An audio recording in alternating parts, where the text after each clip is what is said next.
Welcome to the Ranger Wrap-Up. I was going to say Retro Ranger Wrap-Up usually because I haven't been here for a couple of weeks. But I'm back, and we have a special guest today. I don't think you really need an introduction, but for the people that don't know who you are, we got the Green Turbo Ranger. That's right. Oh, okay, and cool. the Black Space Ranger. Yeah. Roger's in the house. That's How you right, doing, baby. man? It's great, my man. We just met today. Fantastic. Let's hear a cheer for Roger. Yeah. Let's do the wave. Yeah. This is our actual first time meeting. I know we follow each other on social media, but it's our first time actually meeting each other. That's right. Very cool. We've been we're getting acquainted That's over right. some bourbon. But now we're gonna find out. We're relating. There's a lot of stuff you told me about your seasons, which we're gonna dive into tonight. You also have a new documentary coming out about PMC. This is why people need to go to PMC, though, is for things like this. So much fun, right? Right. You were just saying earlier, and not to out you here, but you were just saying earlier how fun it is for you guys as Power Rangers, especially your cast, because you guys don't. I was gonna say party might be the wrong word. You don't stop having fun. We'll just say. Yeah, we like to have fun. We're a bunch of fun, young Power Rangers still. That's true. Yeah, we do it the right way.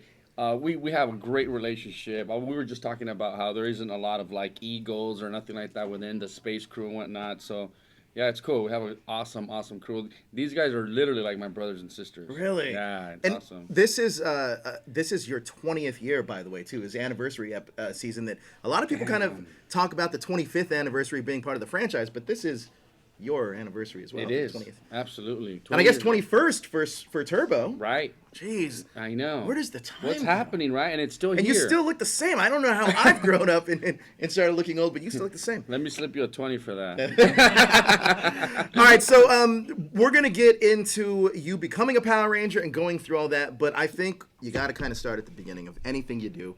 Also, in the chat, let us know where you're from. You already know what the Super Chat feature is. It helps support the show. And so we get cool people like Roger on whenever we do this. Also, we got the TeePublic store. Hit it. I saw that you liked one of our TeePublic shirts. It was Jezzer's favorite shirt, too. There's that Power Rangers Turbo Fast and the Furious shirt, which we're going to be sending you and your whole crew. I know. He told me that, so I can't wait to get that for sure and put it on and represent, and we're going to do some stuff on social media with that. Oh, yeah. Oh, yeah. And then the description is in the link below. You can get your shirt at TeePublic. They make great holiday gifts as well. But also, for every we're running into 2019. I'm sure you guys want to go to your favorite conventions, but do it in Power Ranger pride. There's not a lot of merchandise out there for a lot of you, but this is where you can get it. We're covering all the seasons. We got Once a Ranger from Operation Overdrive, Power Rangers Turbo, obviously Fast and the Furious, RPM. I love it. Is being represented by Mad Max Fury Road. We got Power Rangers Super Mega Force. That's the mashup with the Pirates of the Caribbean. Power Rangers in Space, which also you were a part of.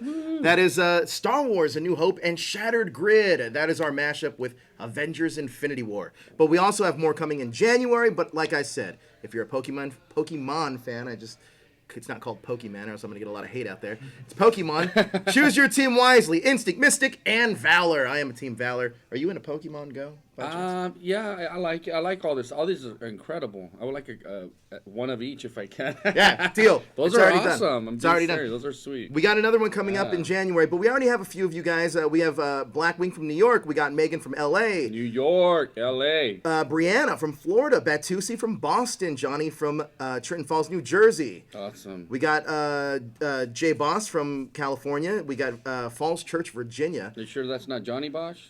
It could be. Like it could be Johnny. And then Edward Sanchez says, Carlos, you still look the same. His name's not Carlos, it's Roger, but you do look Carlos, the same. Roger, same thing. I think that we should start at the beginning here and talk about where you come from, because I think that's an important part of anything. Absolutely. So, and this is all covered in a documentary, which I actually just saw. You came from the city of Southgate and Bell Gardens, right? Bell Gardens, Southgate, correct. So I want to know about your experience there, because I've been there myself. And I know that in Southgate, there's two kind of sides to it. But I know that when you went to high school, you were considered a pretty boy. You still kind of are, I guess I would say. And your mom pulled you out of high school, and you kind of had to go to another high school. And you were not happy about that. Is that correct? I was not happy. I had made friends already, and I liked the school. I was a part of a great soccer program. My soccer coach was one of the best of the best. And I was part of a great team. We're about to take the CIF, and then they pulled me out. and they became CIF champs, and Crazy. I missed that, so I was really upset. That's But, crazy. You know, So coming from Southgate, because that's humble beginnings, and you're an LA guy, and I don't meet very many other LA people. I'm a born and raised LA guy too. Los Angeles. Yeah, Baby. yep. And you're also the oldest of three. I am. As am I. I actually listened to your journey and read about your journey, and it's very similar to mine actually. Ooh. Because I'm also the oldest of three. I also grew up in Inglewood, Okay. which is kind of rough too. There's That's not also too far from not here. too far yeah. from here, and also had to go to a school that I was shipped to in Venice, which I didn't want to go to. So we have a lot of parallels there. But one thing that really caught my eye is that you started working at a law office, I did. and you were calling It people. was crazy. And this is kind of where you kind of got it seems like you got your grounding for how to present yourself to people. Yeah, exactly. I started dealing with a lot of people, and then I had, I got to taste a little bit of money, success, or whatever, and it got me excited to go want to do something. Sure. But yeah, I was 15 years old. It was crazy. Now that I think about it, it kind of was a setup for everything. Yeah. Yeah, it was the setup for, and I didn't even know what was going on. I used to just take the bus to this office and work, and I used to go, it was pretty well. It was pretty good. I'm curious about that experience, mainly because, as we said, it kind of was a setup for everything. But in particular, mainly for all the young people that are watching that are inspired by Power Rangers, that experience was a job, but it taught you so much more going to the future. Right. What was it in particular that job taught you? Being responsible, right? Doing the right thing, showing up on time. I mean, the basic things, saying, if you're going to do something, do it, following through, staying committed, to becoming a student, and picking a mentor. I just picked a mentor, started following somebody there, and then I started doing pretty well. And people would come in and be like, that's Roger. That's the guy I spoke to over the phone, and I was 15 years old. It was crazy, but yeah, it was really cool. It was a lot of Let's role play for a second. Let's pretend Yeah. that you're there and I'm calling, and you were mainly dabbling in which type of, because it was law office. Which type of law were you dabbling in? People were filing Chapter 7s and Chapter 13s when they filed for bankruptcy. So I used to call these people that were on this list, Sure. and they were in danger of losing everything. So, Let's see how it I goes. would bring Pretend them like in. I am on that list, and let's pretend like I'm calling. You ready? Ready? All right, Let's go. go. Ring, ring, ring. Hello. Hello. How you doing? Good. How are you? Fantastic. How's it going with you? It's great. Not so Awesome. good actually. I'm losing everything. Oh man, I am so sorry that you're going through some troubles right now. But yeah, let me tell you, your situation right now will not be your future if you just come by. We got to sit down. We got to talk. We got to show you what's possible, what's available for people like you. People don't know that there's options. Whenever you're in trouble, there's options out there. So I'm working with some key people. I think you should come in and take a look at what we're doing. We have a lot of success stories, and I really think that this would be something that would benefit you and help you out. So definitely come on in.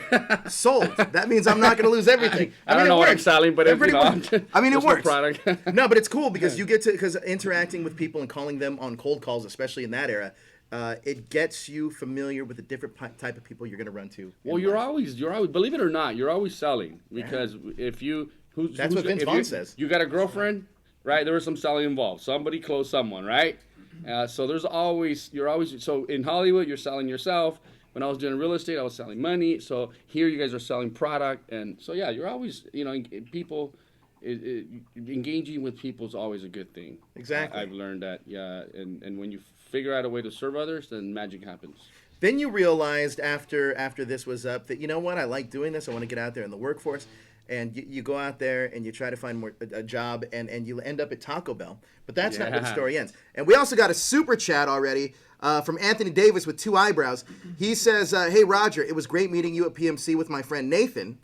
Awesome. I think, but anyway, thank you for the autograph as well as the Quadra Blaster. You're welcome, buddy. You're Look at welcome. that. Yeah, thanks for coming out and checking us out and blessing us with your presence. And Absolutely. Coming out. So, and thank you so much, Anthony, for your super chat. But I want to talk about this. So, not only, you're at Taco Bell for a little bit, but what really catches your eye is you were at some hotel and you met somebody named, I believe it was Bailey. Damn, you did your homework. Did my homework You're a little so bit. good. Lewis Bailey is a talent rep, and he's getting you, you sign with him, and he's getting you a lot of print work. JCPenney, Macy's, Mervyn's, all around, and your family starts seeing you. Talk to me about that experience. Chat me up about the print work. Before you do, though, we got another super chat. This is from Batusi. He says, We'll love to see you on Quest for Player 2. Let's, Quest for Player 2 is our dating advice show, so maybe we can get you on that one soon. Sure, I'm single. See? I don't know if that works, but whatever. Perfect. I'm sure you got the advice. So talk to me. Chat me up about the experience about print work. Okay, so what happened is the law firm closed and they went away. So at 15, I couldn't get hired again. It was tough to get hired. It was something similar with the type of income that I was making. Nobody would hire me. Taco Bell hired me.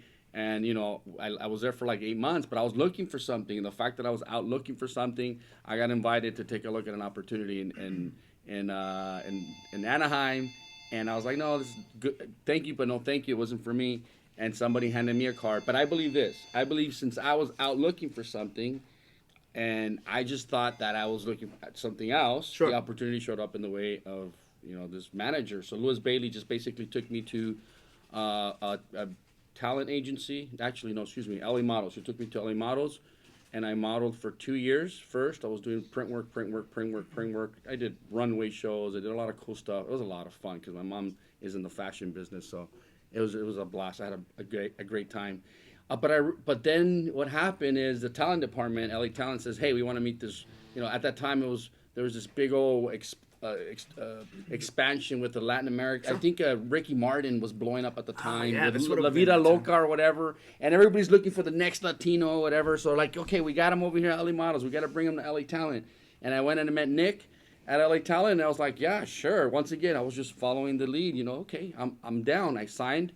And then they just started putting me out, and then that's when I landed the Burger King commercial. And cut to it. I was kidding. It was a game changer after that. I find it fascinating because one thing that I think we keep coming back to in your story is that nothing feels forced, and it all kind of feels by chance, and everything that you've done previously kind of leads you to this position.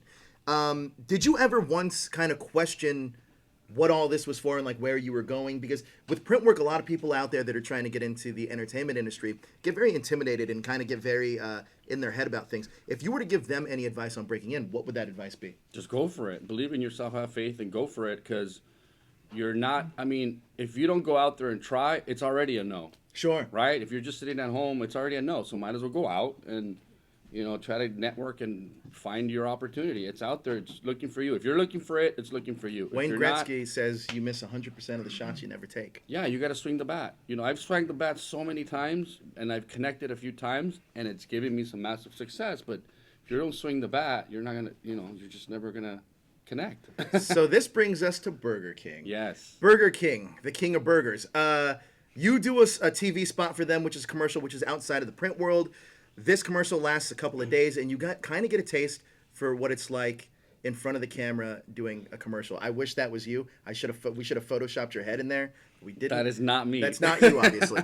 But this Burger King commercial kind of sparks this interest into acting. Yes. What is it that you fell in love with in those 2 days? Well, first of all, the experience. I was like, it was fun to act and interact, and it was just super cool. I've always been interested in it. I just didn't know how to get into acting, especially growing up in like Southgate. Nobody talks to you about this stuff, right? But it was, I don't know, just something happened. The moment I experienced it, I was like, ooh, I want to do this. This is what I wanted to do. So immediately I just worked on myself really. I got into workshops right away. I got into a commercial workshop. If you're trying to, do something, that's what I did. I went to a commercial workshop, and I got hands-on training with cameras.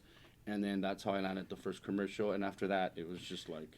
And boy, does it kind of skyrocket from there, because then you're on the Parkers, you're on a few other TV shows that at the time were like hits. You have a lot of guest spots on these shows. And then you get a call that they're casting, Saban's casting for a little show that we're all here to talk about, Power Rangers. Power Rangers. It took us 14 minutes to get to this topic, but we're finally here. We arrive at Power Rangers.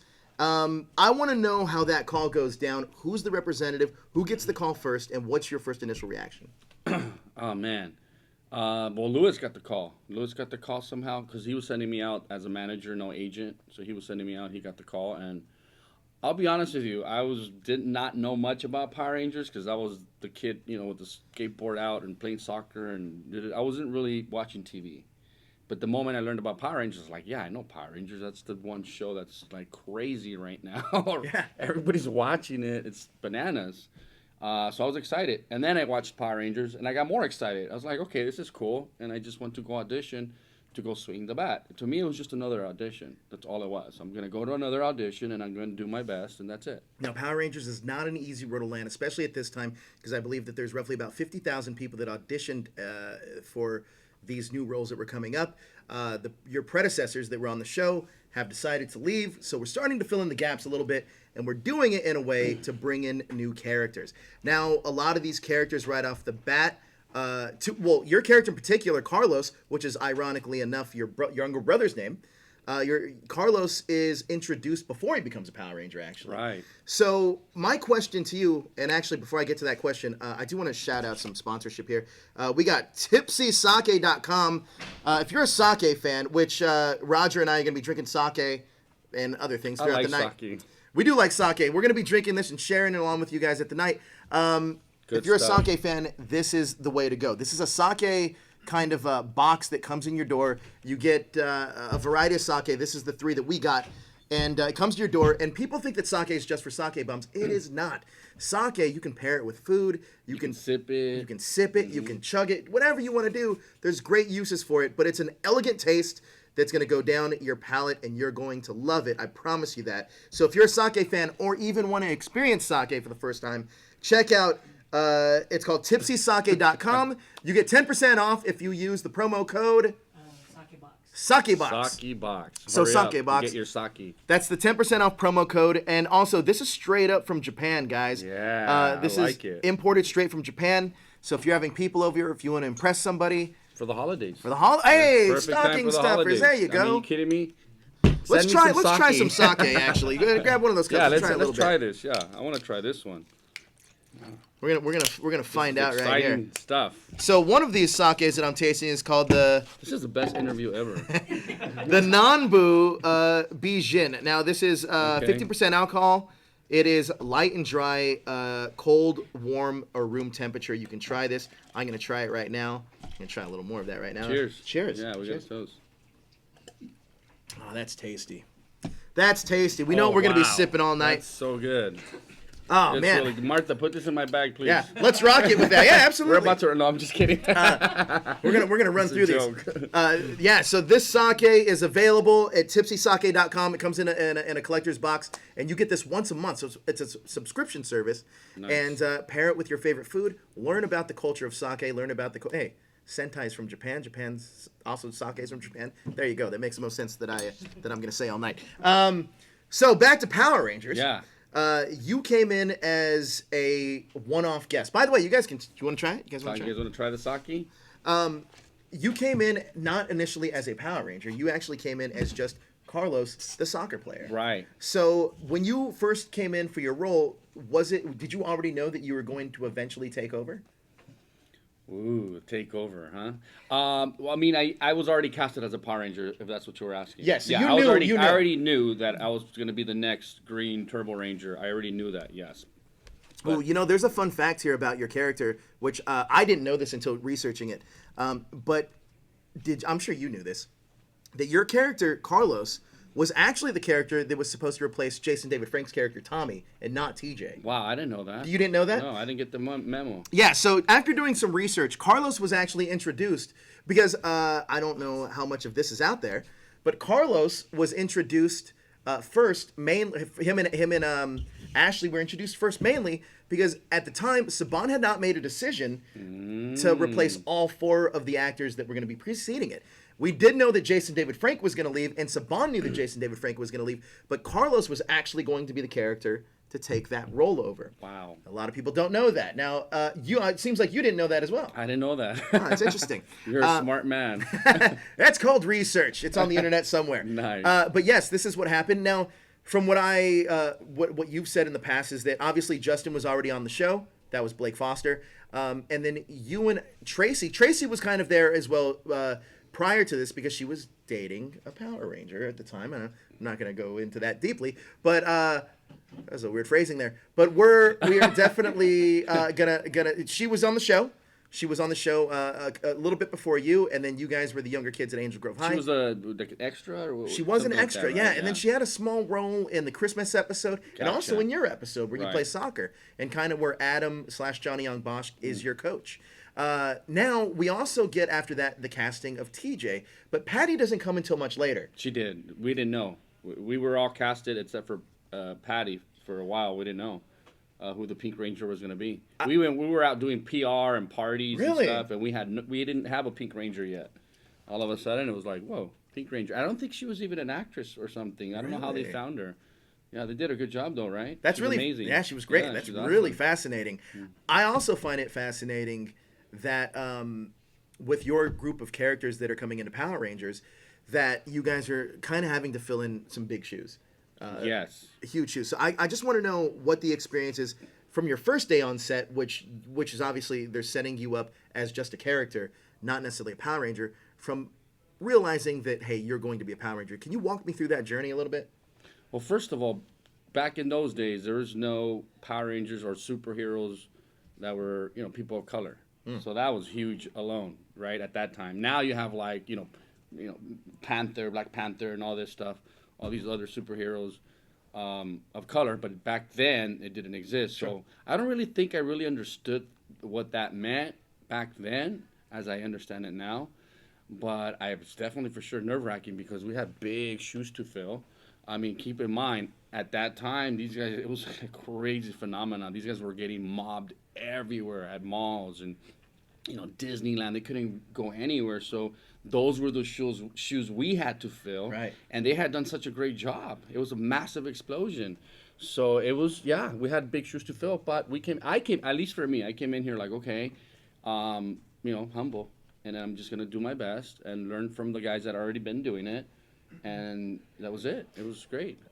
So, doing the research through this through this specific episode that we're doing about you, I found out a lot about this. Obviously, you didn't know that you were technically coming in to replace Jason David Frank. However, the Red Ranger was actually going to be portrayed by Adam Johnny Young Bosch, and Johnny tells us that's the reason why they had him grow out his hair, is because they wanted to make sure that fans were familiar with somebody with long hair being the Red Ranger. Wow. So you were still coming in as the Green Ranger, but replacing that one specific character. A lot of Gotcha. folks don't know that, but that was what was going to happen. Also, Catherine Sutherland was going to be leaving the show as well, and that's where Ashley came about. So actually, and if you search hard enough, you'll be able to find this. And actually, we interviewed Tracy about this a while ago. That there's some promo pictures where they were definitely trying to test the waters, is Ashley being the Pink Ranger instead. I know that a few of those were floating out there, but as you said, that the decision didn't come to bring in Patricia Jolly a little bit later on. But essentially, you get your cast, and you do a lot of what they call in the industry screen tests. I did. And I believe you said that you auditioned for the show about 7 times. Honestly, I was over it. I was like, are you going to hire me or not? Like, are you going to hire me? Because if not, I'm going to go after the next one. I was like hungry. Seriously. I had auditioned like 5, 6, 7 times. After a while, I was like, okay, where are we going with this? Let's do this. Are we going to hire me or what? But yeah, I shot a couple of times. That's with a various lot. Rangers. Really? Yeah, they brought in different people and stuff, and they matched us and they paired us. And I screenshot a couple of times. Really? Yeah. So it's fascinating because we had a girl from #Show Maverick who just auditioned for the last season. She actually also got to the finals and auditioned all 7 times. Wow. So I don't think much has changed on that end of it. I didn't know that. Yeah. So and she did the same thing where they brought in a different group of actors for her to act with. So it's the process still seems the same. Out of curiosity, any of the people, and this is we're talking what, like almost 27 years ago at this point. Are there any Rangers that you auditioned with that maybe didn't get it then, but ended up getting the roles later on down the line? Because I know Dan Southworth was a guy that they looked at. That's right. Wait, didn't one of the stuntmen, wasn't Danny? Yep, Dan Southworth was a stuntman. Danny, Yep. That's right. Yeah, he became a ranger. He did, Quantum Ranger. Yeah. So just I think only him. Oh, really? The person that I remember. Fun fact then. Or no, actually, yeah, that was it. And then obviously Astronema after. Oh, yeah. The show was over. Did she auditioned as well with you guys, with a bunch of you? No. Oh, okay. She just showed up. Really? from, I don't know, KO 35 somewhere. I don't know. Actually, do have some fun facts about her, which Chris Kamen Lee was on this show and dropped, and we're going to talk about that when we get to space. But He's a lot of fun, right? oh man, I think I lost years off of my life because of that guy. And he stole my Jack Daniels, by the way, as well. He owes me a bottle of that. But anyway, I'm sure he stole it through his belly. Yeah, he did. He absolutely did. We do end up getting Power Rangers Turbo, this kind of epic episode, which is rumored throughout the season that we're going to get, is this Passing of the Torch episode. And actually, it's called Passing of the Torch. Passing of the torch. But before we get there, I want to know, how were the other Rangers with you on set? Because I noticed watching back this season, or that season in the early parts of Turbo, that Jason David Frank wasn't actually there a lot. He was there very sparingly, but Johnny seemed to be there quite often. So can you chat me up about how it was just meeting the predecessor Rangers going into this? I actually hung out with Jason a lot at Really? first. Yeah, because Blake and him already had a great relationship, and Blake and I kind of became like really close buds. So they were also close buds. So I hung out with Jason a lot at the beginning. Mm-hmm. I remember this is when he started first getting the tattoos. I remember he started. Oh, really? Yeah, this is he was just getting the tattoos. I remember he had tattoos in his thigh, and then that's where it all started. Now he's tatted everywhere. But yeah, Johnny for sure, obviously, because I worked with him a lot. Jason I hung out with a lot. Blake, we just linked up from the beginning. And well, along the way, you develop relationships with some of the other Rangers. Karen Ashley, she's a good friend of mine and whatnot, and I love Catherine. And sure. But yeah, that was after the fact. After the fact, yeah. You guys in the Power Rangers, you guys are like a fraternity of. It's like a brotherhood. It is. Like It's very fascinating Yeah. the way that you guys have done things, because even at conventions you can still see that there's this bond kind of that forms when you become a Power Ranger, and then when you get somebody new that comes in. Okay, so we get the Passing of the Torch episode, and this is our first appearance of Cassie, who's played by Patricia Jolie, and TJ, played by Selwyn Ward. Now, it seems like you and Selwyn hit it off the bat. The chemistry on screen is hits right away. Were you guys as close on screen or off screen as you were on screen? We literally got an apartment a block away from each other. Did you really? We just to like, I don't know, just because guys are guys, we're like, okay, we're not gonna get it in the same building. Right. But we got in a spot like a block away from each other, and we used to hang out like all the time. Let's note this, because a lot of All the people time. don't realize that you guys were shooting in Valencia. Now, from Southgate to Valencia, it's quite a distance. It's not a Yes. short drive. So you definitely had to move to Valencia. I had to make some moves. I had a classic 1964 289 Mustang. You still have Cherry classic. It was beautiful. I spent almost $5,000 for it in high school with my hard-working money, and it was awesome. And I used to drive that to Valencia, and after a while, I was like, oh, you know what? I got to get a different car. There's no way I'm going to be able to do this. Yeah. So I switched my car. I gave that thing up. Broke my heart. And then I got an apartment out in North Hollywood. Wow. Yeah. I don't know. That'd have been a tough one. I don't know if Yeah, I'd it be was able to do that. very hard. To this day, it haunts me. So one day I'll get another 64.5 Mustang. I used to have a 65 Mustang. Oh, those are beautiful. And I right? had to get rid of mine too. But mine wasn't in great shape. It was a primer. Regardless, this isn't a car show, but it could be very quickly. Well, my first Mustang cost me $300. What was your first It Mustang? was a 65, but it was just junk. Yeah, And same. then after Mine that, cost me about $1,100 though, Yeah. and I fixed it. And then I ended up getting a 2001 in 2001. Ended up selling it to that guy, and he got it towed away, and it's gone forever now. way to go, buddy. Yeah. Just kidding. So now it's gone. But Mustangs, man. Now I want a new one. Me too. Let's just Yeah. you want to split That's, it? I want to go get my halves? I want to get my son that, so that way I can drive it. Here, That's you get a actually Mustang. Good strategy. And then we'll swap once in a while. Good strategy. So back to Power Rangers. You're on Turbo. This is the big swan song for four of the Rangers. Now that Saban has made the decisions, well, Jason David Frank has definitely decided to leave. Johnny Young Bosch, not Karen Ashley, Nakia Baris, and Catherine Sutherland are also going to leave. It's going to be a clean slate. And now we're going to bring in four new Rangers. I want to know the tone, how it was on set, but also I want to know kind of like what was kind of going through everybody's head. Because I mean, how welcoming were the other Rangers to you? Did you get any advice that kind of carried on? And was it just kind of like, all right, we're out later, it's yours now? Well, there's definitely some weird vibes. I mean, people are losing their job, and then you're coming in, and it's kind of like you're taking their job in a sense. So it was just kind of it was we had a it wasn't an easy transition. Sure. Because I don't think they were too happy that they were leaving. That's the fact of the matter is, because if you're a ranger, you're not happy when you have to leave, right? 100%. And then we're coming in and we're taking their. So at first it was a little weird, but then after a while, once we started shooting these episodes and we started really engaging these actors and getting to know each other, it all changed for sure. And they've been really cool ever since. But yeah. So after that, you get the torch past you, and in your head, you already know you're going to be the new Green Ranger. What kind of responsibility did you think you kind of had to carry for being one of the first Hispanic kind of superheroes out there? Because it's not like, you're right, it's not like how it is now. And I know that they say that Rocky was Hispanic, but he didn't. You know what I mean? No, it was not.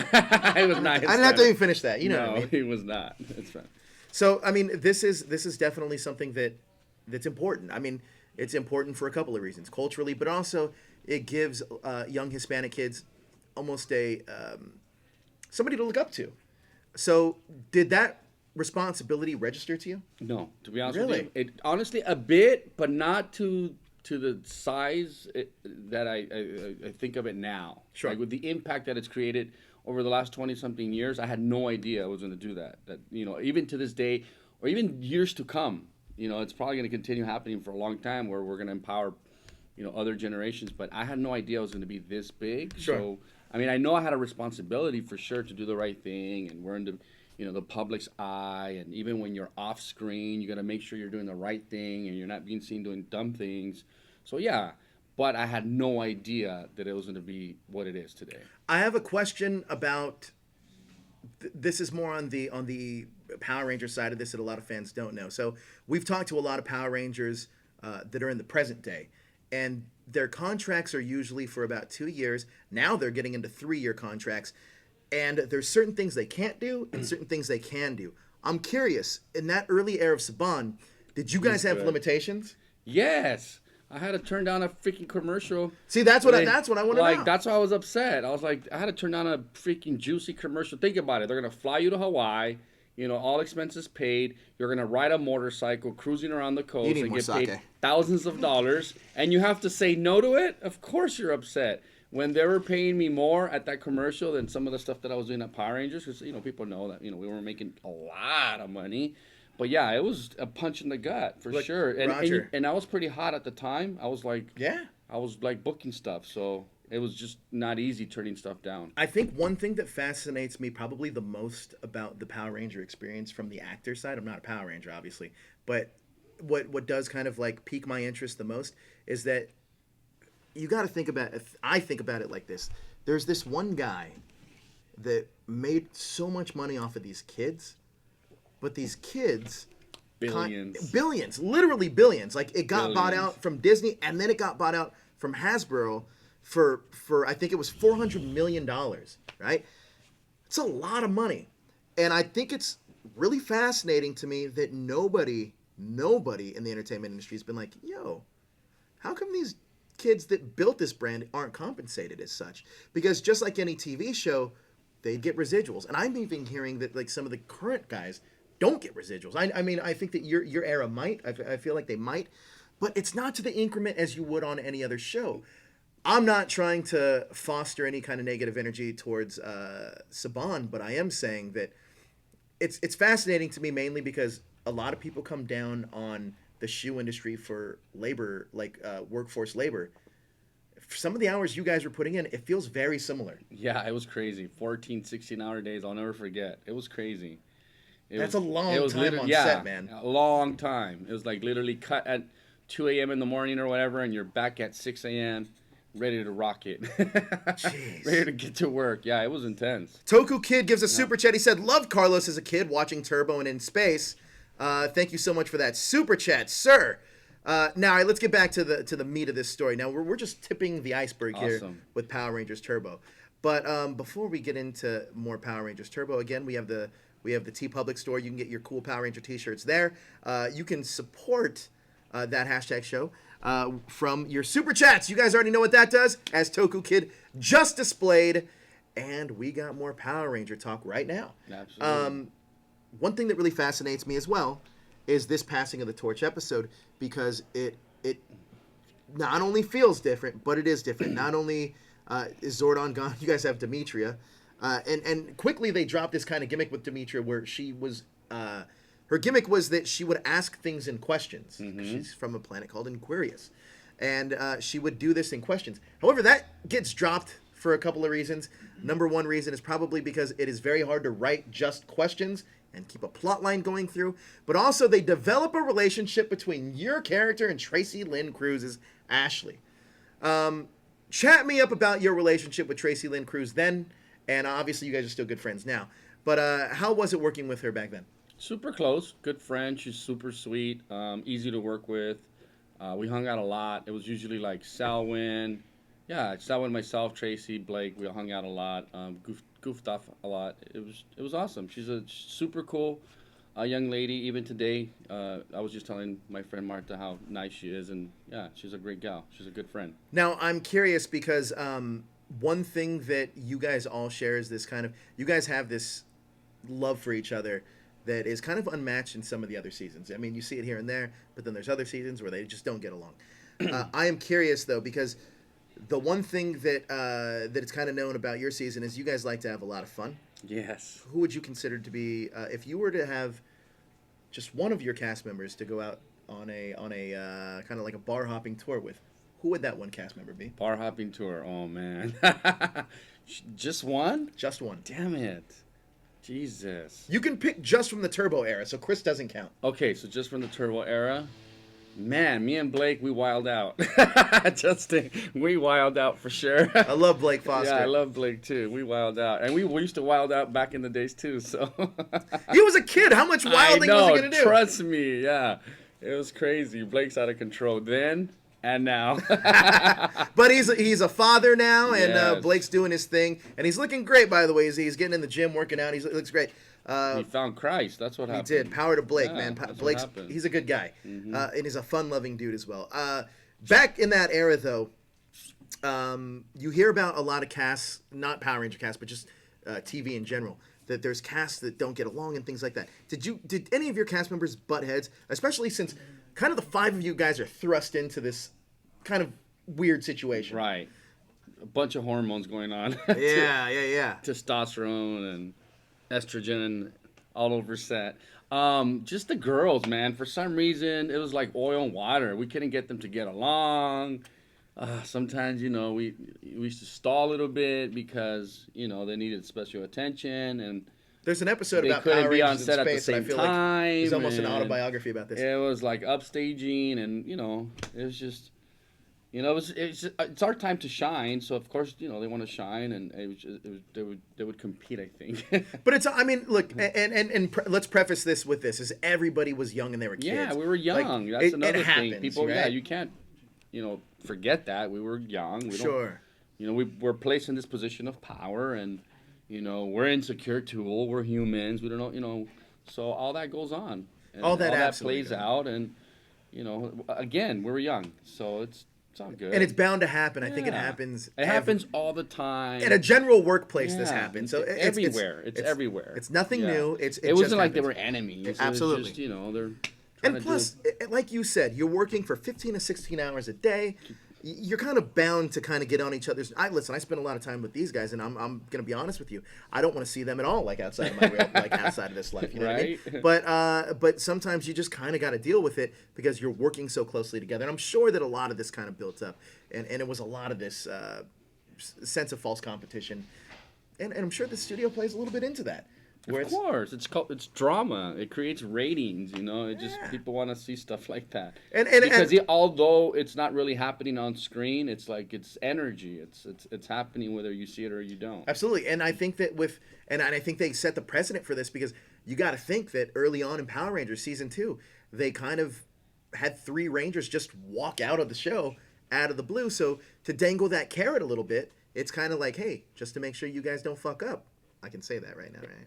Just to make sure you guys don't fuck up, you got to just we have replacements kind of here and there. Yeah. And I'm sure that's kind of placed in your head as an actor, and it's like, I got to do the best. And you got to be competitive. It's like, you're a ranger. That's what you do. You strive to do the best all the time. Let's get back to the show, back on Power Rangers. You guys had some pretty cool episodes in Power Rangers Turbo. You befriended a young kid named Nico. Nico? Remember Nico? Yes. You played soccer with Nico. You were almost kind of like Nico's mentor, which is kind of full circle a little bit, because Adam somewhat is kind of your mentor. With Nico, how was that on set? What I mean to say is, was there any kind of bigger plan for Nico, or was it just these guest spots of being a recurring character? Honestly, I had no idea. I just knew I was, dealing with a kid. I think what they realized is that I was really good with kids. I've always been really good with kids, and they realized that, so they would always have me working with kids, and Nico was one. And I think that's where it all started, because I started doing the soccer episodes with him, and then later on I started doing episodes with like Sylvie, another young lady, which I'm sure we can talk about that in a minute. But I think they're dealing with Nico, and it showed on screen, they realized, oh, wow, he's really good with kids. And I think they kind of worked off of that. One thing I'm really curious about, too, is how much of Roger is in Carlos. Because do they write the character to kind of center around you? Because, I did a little research. Rumor has it you're a really good soccer player. Very good. Bring out the soccer ball? No, I'm just kidding. Rumor has it that Bring it. I'm sure. Bring it. Rumor has it that you're a really good soccer player, and I'm sure that was written into your character because of the skill. It was on my resume. Yeah. Yeah, it was one of the things on my resume. Do they write Carlos around Roger, or was it already kind of like, hey, this is all the stuff that Carlos does, and just do it? I think they go off of whatever they know you're good at, sure, right? And then they just launch off of that. And then as it starts playing out on screen, your personality starts to evolve on screen, and then they start just kind of writing around that, I believe. Sure. I think that's kind of how it works out. I don't really think they had an idea of what Carlos was going to be like. They just said, okay, great, he's a soccer player. Let's go off of that. This is something good to write about, and then just evolve off of that.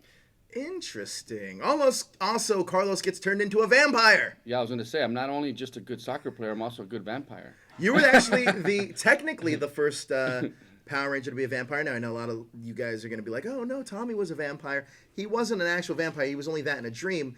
Carlos was actually a vampire in the show. How fun was this for you? Because I feel that in Power Rangers, you kind of get to do a lot of things that are like, hey, this is a different genre. This is something I've always wanted to do. Being a vampire for you, how was it fun? Come on, everybody wants to be a vampire. Are you kidding me? Like, of course, it was a blast. I had a great time playing this, mysterious Carlos, a little bit darker. He had his little secret going on. Nobody knew. I thought that was cool. I thought it was really cool. It was a lot of fun. Yeah, I enjoyed it. Watching it back, I love some of these more classic episodes of Power Rangers Turbo because they're just fun to watch. They're just really fun to watch as an audience. And I was already wearing stuff like that. Those leather jackets and those shades. Yeah, it was like 400 degrees outside. I had like freaking Harley boots that I wore for like 10 years. Is that right? Boots I wore forever. I was wearing them in that episode. Time out. I still have them. They're on top of my mom's refrigerator in the garage right now, and I refuse to throw them away. I swear. I'm not kidding. When I did research on you, I know that you were a pretty boy. I had a few friends in high school. They were also pretty boys. They were in this like rebel era thing. It was huge. Was that you? Huge. That was you. Yeah. You were that guy. I used to cut the sleeves on my flannels and wear Dickies with Harley boots and wear the long hair and go to school like that. I love it. That's why I had the Mustang. The Mustang. That makes so much sense. That's why James Dean is my idol. Oh, I didn't know that. Yeah, I love James Dean. I love all those. I used to watch all Rebel Without a Cause. I used to have a motorcycle in high school. I rode a motorcycle. And my Harley boots is a true story. I wore them for a long time. So after a while, I was like, you know what? I'm a little older, too old for this now, right? And I had to get rid of them. I don't know, but I still have the Harley boots. I'm rewriting Carlos to be this guy now. Seriously, like, that's amazing. That's why I had the Mustang, and I used to. I'm really surprised they didn't really go that route with Carlos. That's really fascinating. Yeah, that was how I used to dress back in the days. A greaser. It was I know all about it. I wasn't that guy, but I knew. Yeah. Were you really? Oh, interesting. So we're back to Power Rangers. So you got to play a vampire. Also, one fun episode that I really thought was a lot of fun, and actually almost like a Twilight Zone episode, is where they had you guys play robots. and it comes to find out that Justin was a robot, but he didn't know he was a robot. I actually thought that the storytelling during this era was a little bit more progressive. So fun, right? But also almost training the audience so fun to be like, hey, we're not just doing this like, there's a monster, you fight, and there's a message. It starts training an audience to be like, hey, we're going to do some more complex storytelling. Yeah. We're planting the seeds for that. When you guys were getting, how many episodes a week were you guys shooting? Shoot, we were averaging about, I think 3. We were shooting 3 episodes at a time. So we used to jump around from 3 different episodes. Really? Yeah. You didn't know when one would start and one would end? No, we would be shooting sometimes 3 episodes, 3 different parts of episodes the same day. So we would change wardrobe a whole lot. And so that switch up theory is pretty great. It's crazy. That's crazy. Yeah. So that's a lot of episodes. I'm actually really surprised that you guys were doing all And then that. the wardrobe started to change a little bit. I don't know if you noticed the girls. Sure. They started calling us, at the time, 90210 was huge. Yeah, They were like, yeah. they're the 90210 Rangers. Really? Yeah, that's why you don't see the picture. We're like, oh, that's why you guys are all like... That was like the whole 90210 Ranger situation. That's great. Yeah. So the time starts going and the storytelling gets a bit more and more complex. One thing that I'm curious about is that obviously they introduce Tracy as your love interest, but they drop it. Why is that decision made? And did you just, as an actor, I mean, obviously doing 3 episodes at a time, I'm sure that you're like, I don't really care. Alpha, hold on. I'm sorry. Alpha. Yeah, I'm doing an interview. Okay, I'll get back to you. Bye-bye. Great, thanks. Sorry, we're going to put in Alpha in the... Alpha. I love it. So they do drop this kind of out of nowhere. Did you question to yourself, like what's going on? Repeat the question again. With Tracy's Ashley's Okay. character. They dropped the romance angle with you guys pretty quickly. Right, I know, and it kind of shifted. I don't know why that happened. I think they were just kind of testing it out and see what would fit for the storyline. You were better for Ashley, in my opinion. But I think it worked out Andros perfect. was a douchebag. Well, I think that's why it worked out perfect, because he was like the outcast, right? And then he comes, and then someone from our crew connects with the outcast. I thought that was cool, right? So it worked out. It was fine. It worked out, but you were just a better fit. Thanks, you know what I mean? bro. I'm Team Carlos. Team Carlos. Yeah. I'm Team Carlos. Yeah. I agree. Then you get introduced to the Phantom Ranger.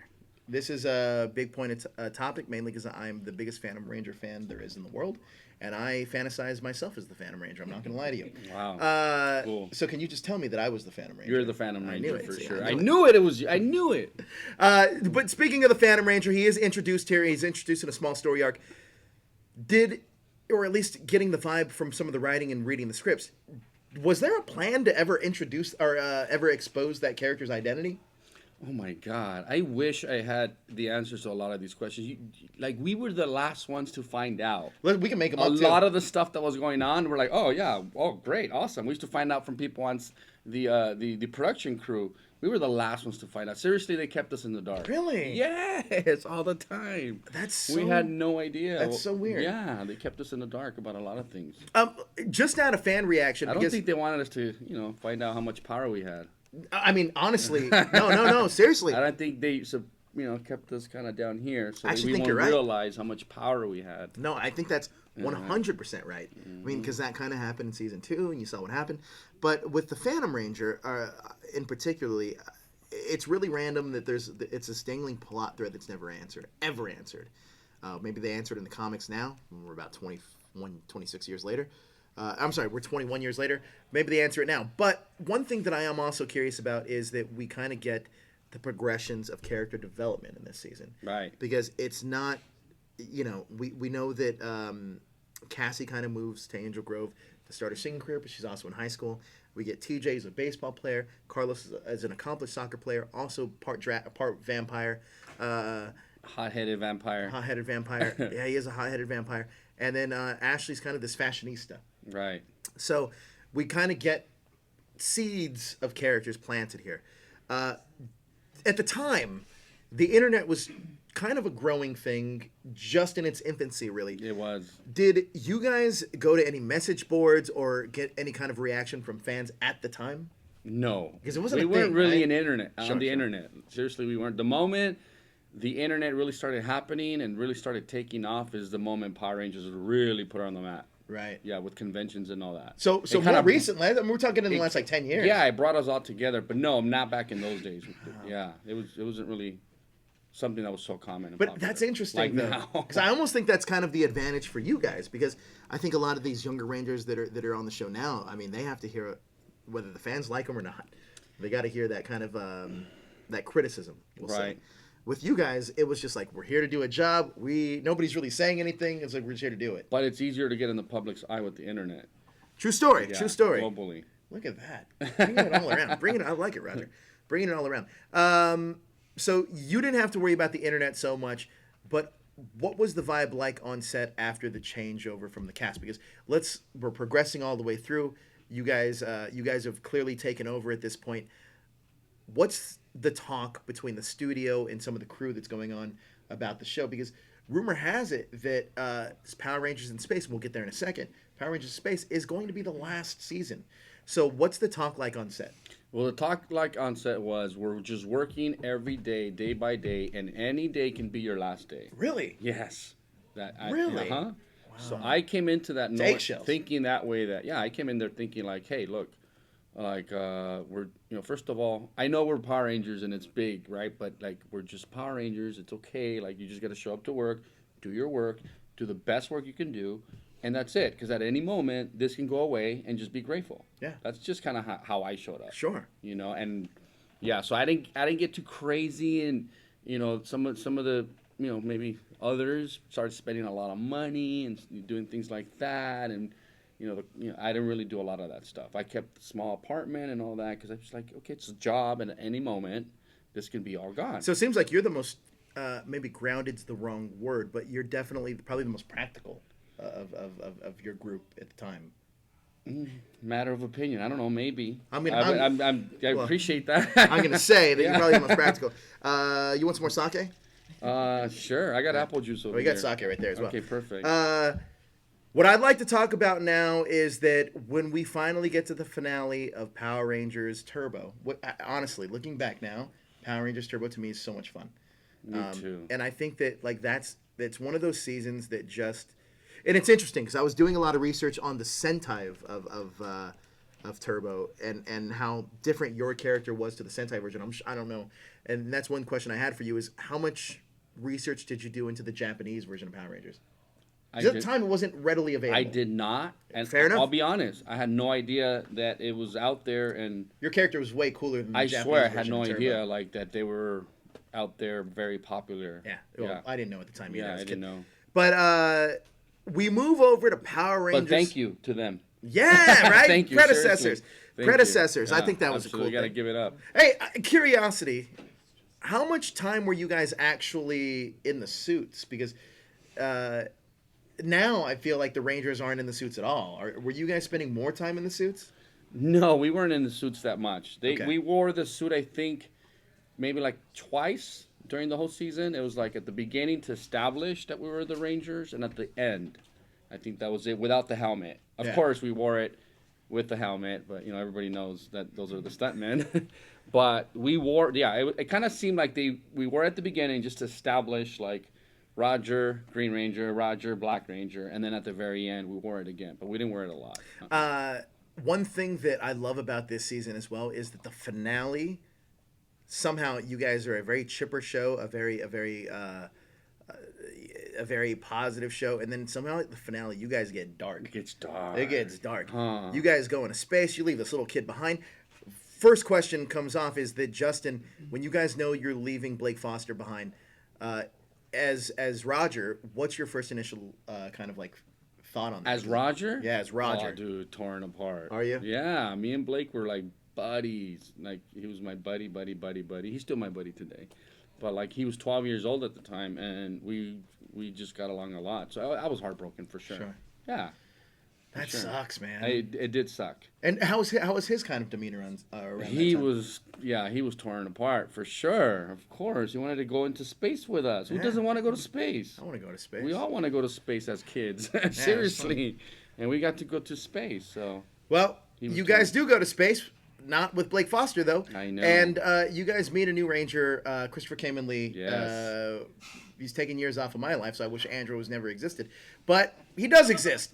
And Andros is a character. So we get into space finally, and the tone of the show completely changes in a good way. I went back and watched Power Rangers in Space just recently. Holy shit, is that season good? You're so good. Like legitimately, The sets were incredible. The storytelling, the storytelling, the suits. Why though? Like, what happened? Like, how did this show just progress to being like from Turbo to Space? It was like, whoa, this is also the first Power Ranger show where they don't necessarily, well, I mean, technically with Mighty Morphin season 2 and 3, and 4, they don't take the Sentai stuff.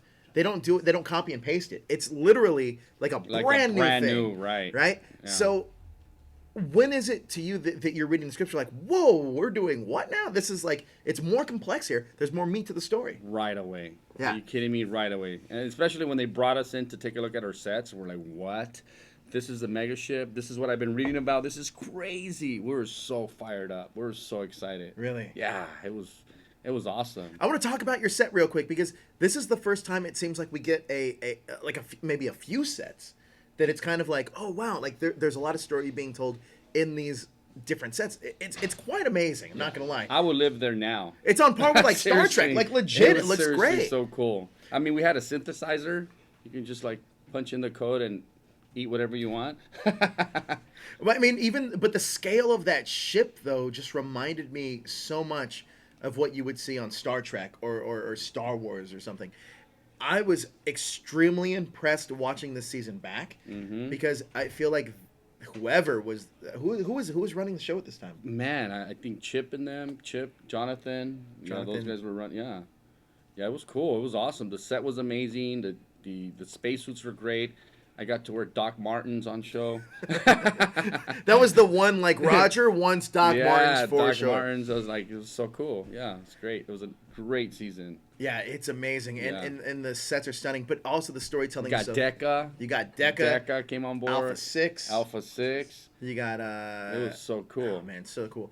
I think that one thing also that I noticed, too.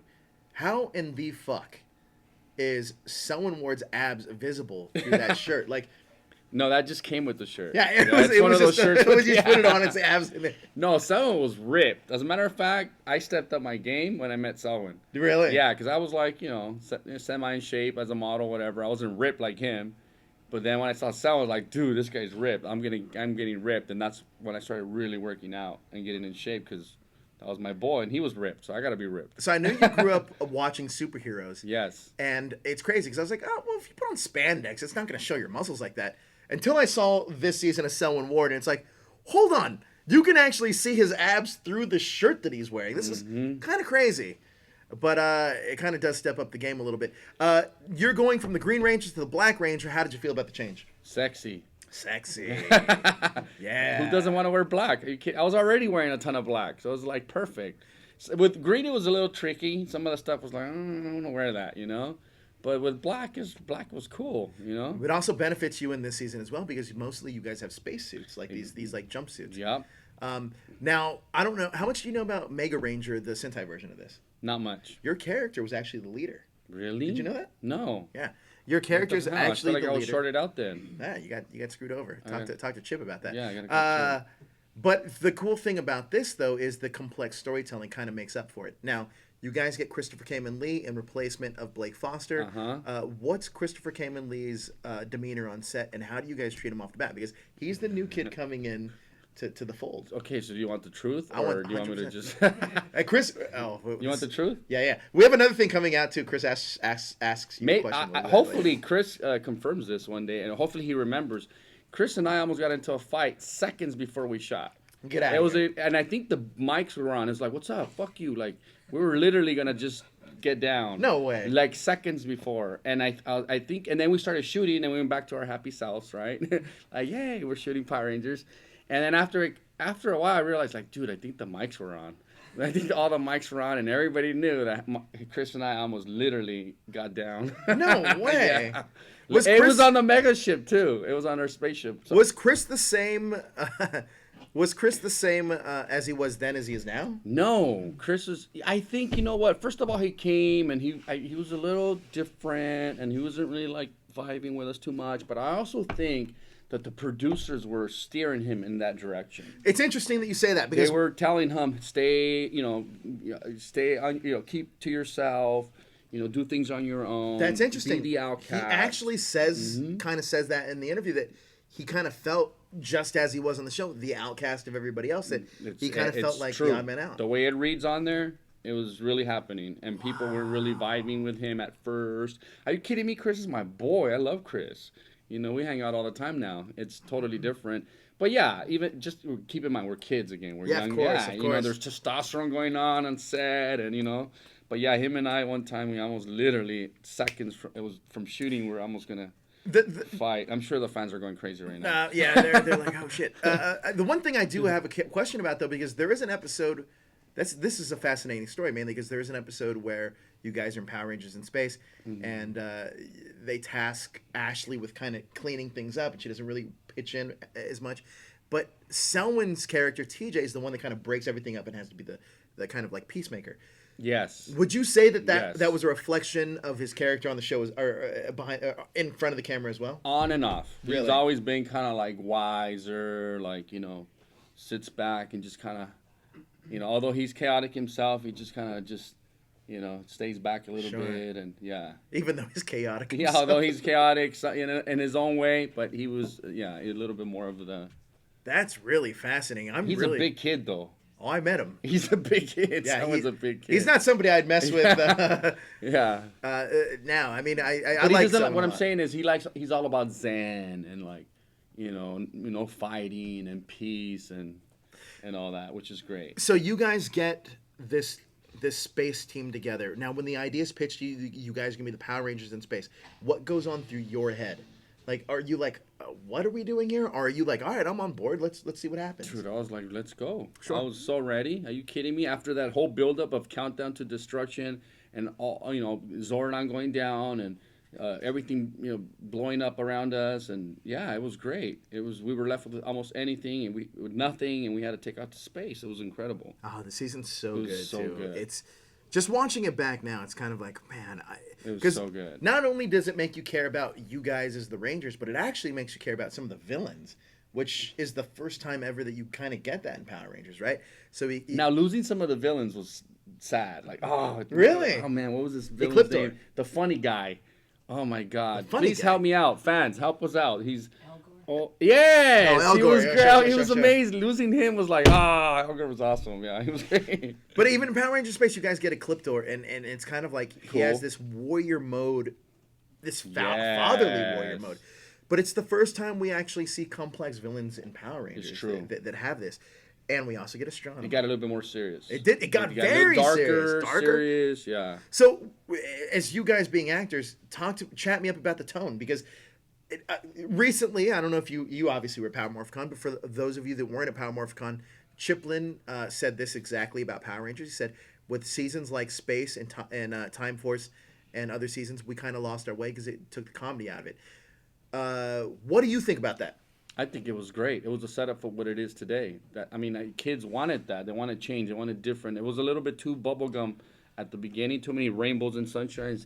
It needed to shift into that. And you know what? The fans grew with it. They grew up with it. That's a great point. Yep. So, and that's the fan base that's watching us now. I agree. Also. I agree. They're grown up. They're adults. 100%. Like us. 100%. Look, the way that I've always equated Power Rangers is like this. Doctor Who's been on for the last 50 years, 60 years, whatever it may be. It gives you a chance for an audience to grow with the series. Power Rangers can easily do the same thing, and I feel like they do that from Mighty Morphin to Space. You kind of follow along this linear storytelling, and then once you get to Power Rangers in Space, at least for me, even as an adult, I just watched it back not too long ago. It's relevant now. Dude, seeing your guys' finale is like, oh, wow, this is still, it holds up. It's still so good. And we captured a new audience, too. Yeah. That kind of maybe perhaps were lost for a minute. and then this happened with space, and I think we picked them up back again, and that's why the ratings took off. Jay Boss says Roger speaks facts. That's what he says. Right there. on, I like him. So let's get into Power Rangers. Let's dig a little deeper into Power Rangers space. Okay, First of all, you're the let's Black do it. Ranger here. You guys get a new cast member in Christopher Kamen Lee, and when you guys get Christopher Kamen Lee, there's obviously tension that kind of goes on. That's funny, to say the least. But when does that kind of when do you guys kind of overcome that? When do you guys finally realize, all right, like it is what it is? After a while, Yeah. you know, you just get to know each other, work with each other, and then realize like it's all good, you know. Yeah, I think it's just I think a lot of it played out because of the coaching that we're giving them, the direction that we're giving, and we didn't understand it. We're looking like, what the hell? Why doesn't the Red Ranger want to hang out with us? Like, Right, you know what I mean? right. We're trying to figure that out. Is he all ego? Like, you know, but it wasn't that. It was just, I think it was smart on behalf of the producers to do that. Yeah, I think so because it It's kind more of a method acting type of thing. Yeah, it created like you know, some of that stuff played onto set, you know, and played onto screen. And I think it worked. I think it worked out. I also got another chat Well, that obviously, says it worked out. Roger's the best, so I'm sure you're gonna like that one. That's thank from you so Brianna.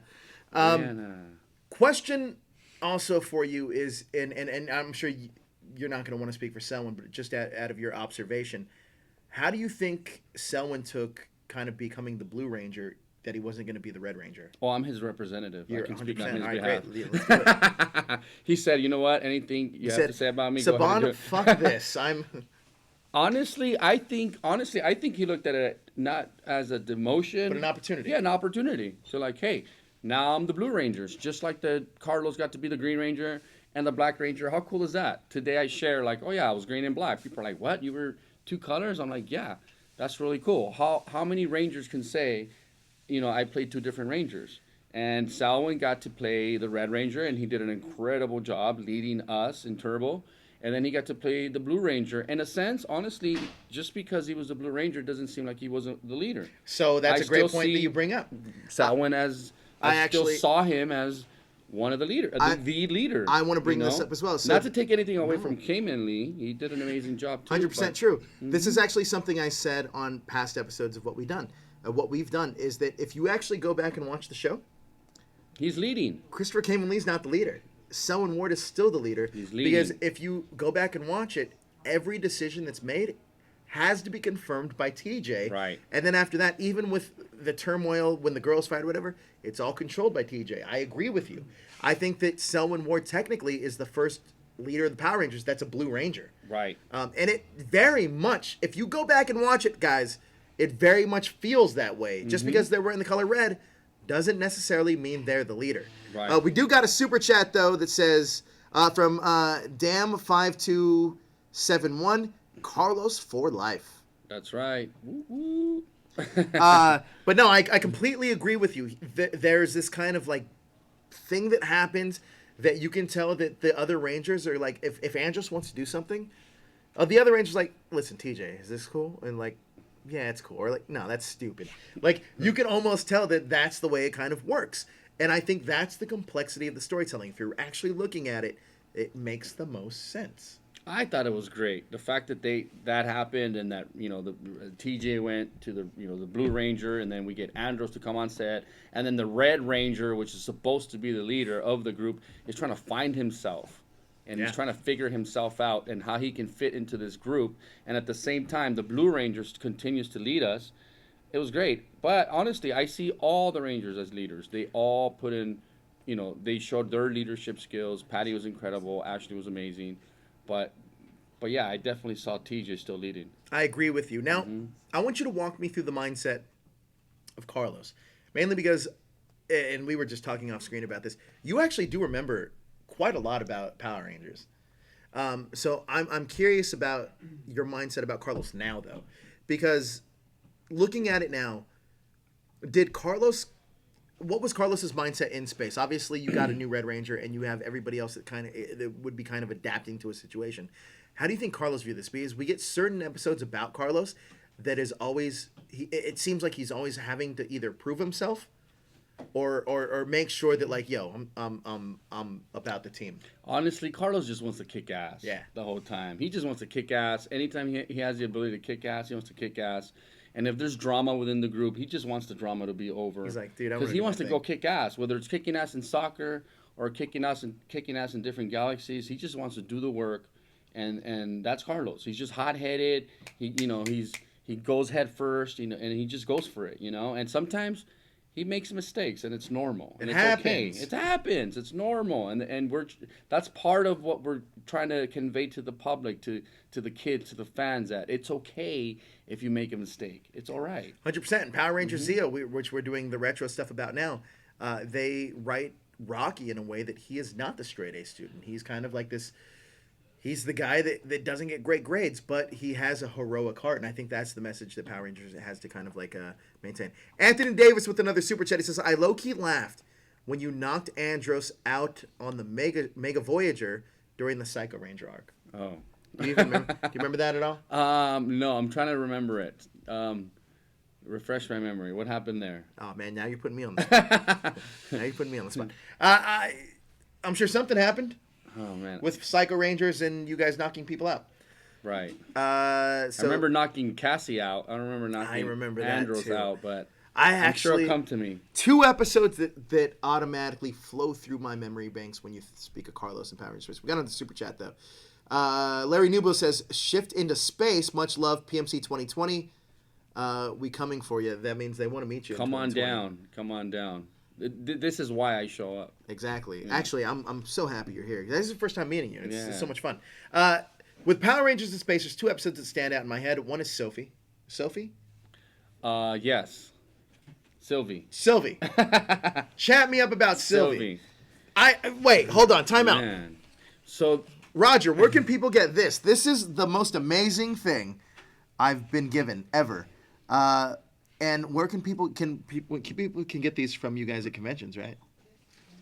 Conventions, obviously the conventions, and they can go to my online store on our Facebook store, which is the official Roger Velasco on Facebook, and you can pick those up. We'll get them shipped out over to you, and that's a classic one, by the way. I'm telling you, I am holding a piece of Power Ranger history in my hand, and you can too. Check out Roger's Facebook and get these. I promise you. You can hold your own piece of Power Rangers. Hey, it's one of the best seasons. Hold your own piece of Power Ranger history in your hands at Roger's Facebook page. Yes. Check it out. Super galactic Power Ranger can conquer galaxies in the world, but he had trouble with a 9-year-old. But this goes back to you being good with kids, though, and he was good with kids. So I need to know. When you knew that this storyline was going to get revealed, it had to be fun, though.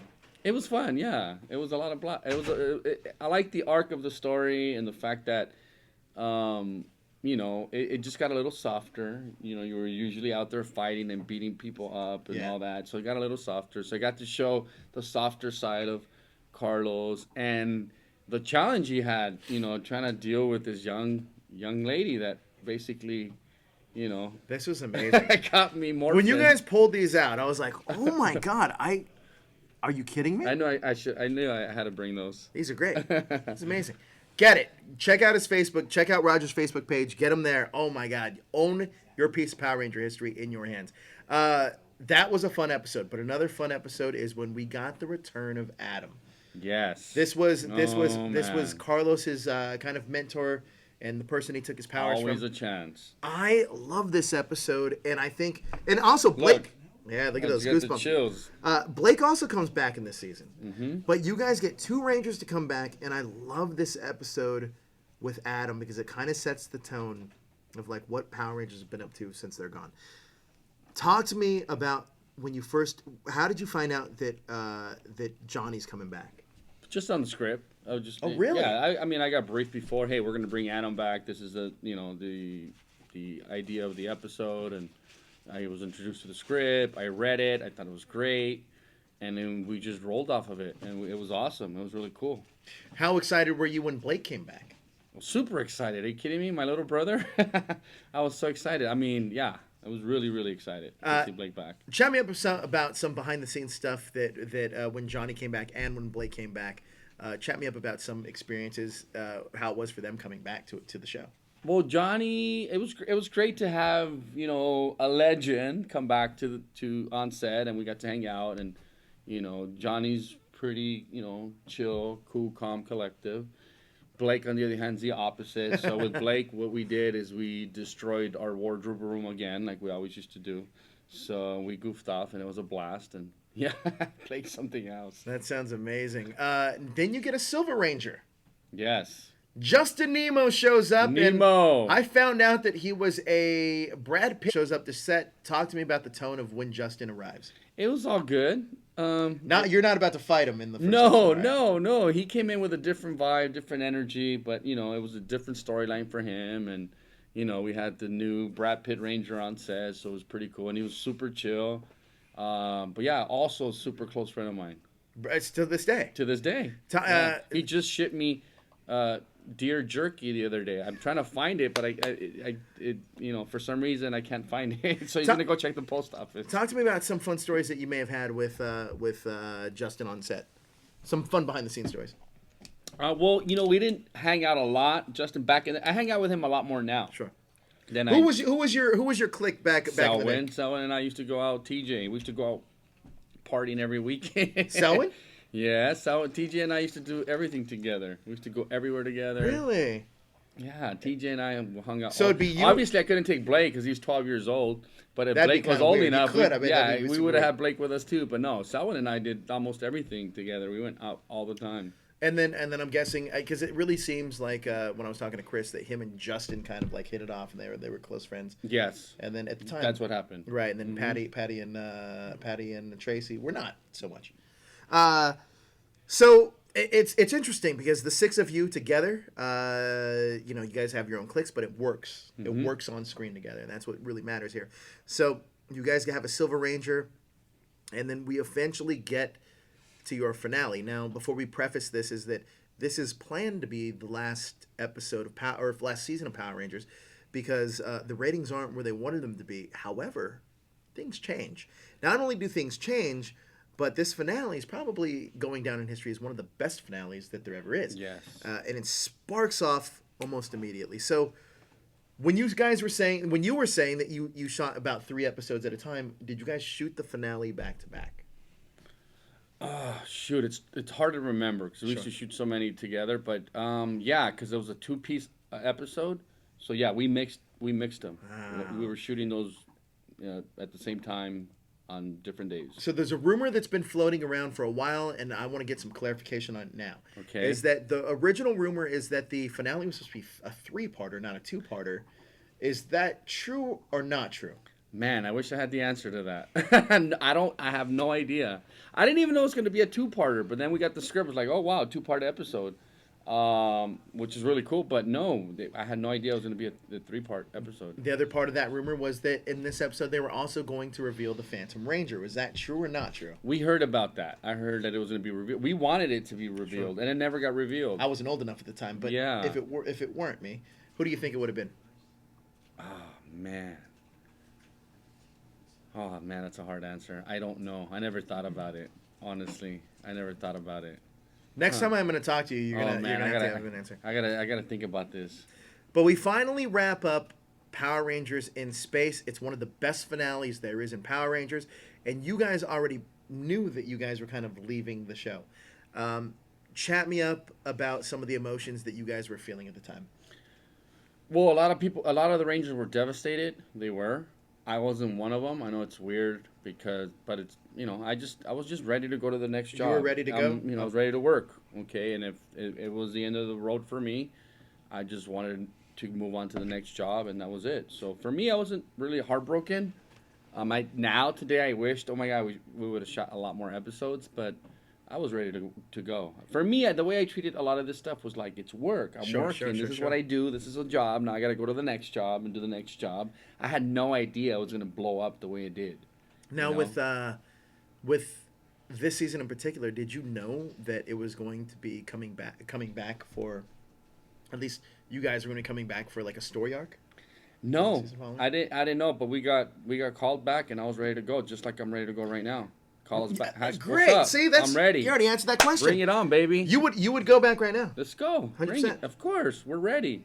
Why do you think I've been like working out and stuff? I know I was watching your documentary and I was We're ready. looking at your shoulder and it was like, oh, dude, his shoulder's kind of ripped. You gotta stay ready. You don't know what's gonna happen. What Hasbro just bought for what? 400 million or whatever. 500 million. I'm hearing. Who knows? Now. They're not just throwing money away just to throw away. They're about to do something. Yeah. So you never know. I'm ready. So when you do go back to Power Rangers Lost Galaxy and you see this new cast that's going on, initially in your head, what are you thinking when you walk on set? Oh, these are the guys that are like. What's the vibe? I didn't even judge anything. At this point, it's just work. It's like, yeah, back for work. Yeah, I didn't think like. Well, now I heard that the ratings were dropping, and they brought us on so we can pick up the ratings again or whatever. That's just a rumor. It's not a fact. But back then, I just thought like, oh, cool. We're coming. We get to come back. That's all it was. And it was also one of the best team ups that we've had in Power Ranger history. We get kind of like another passing of the torch because I heard a strange rumors here. So one rumor I heard, and correct me if I'm wrong about this, that Astronema, played by Melody Perkins, was actually going to be a Purple Ranger in Lost Galaxy. Did you hear about this?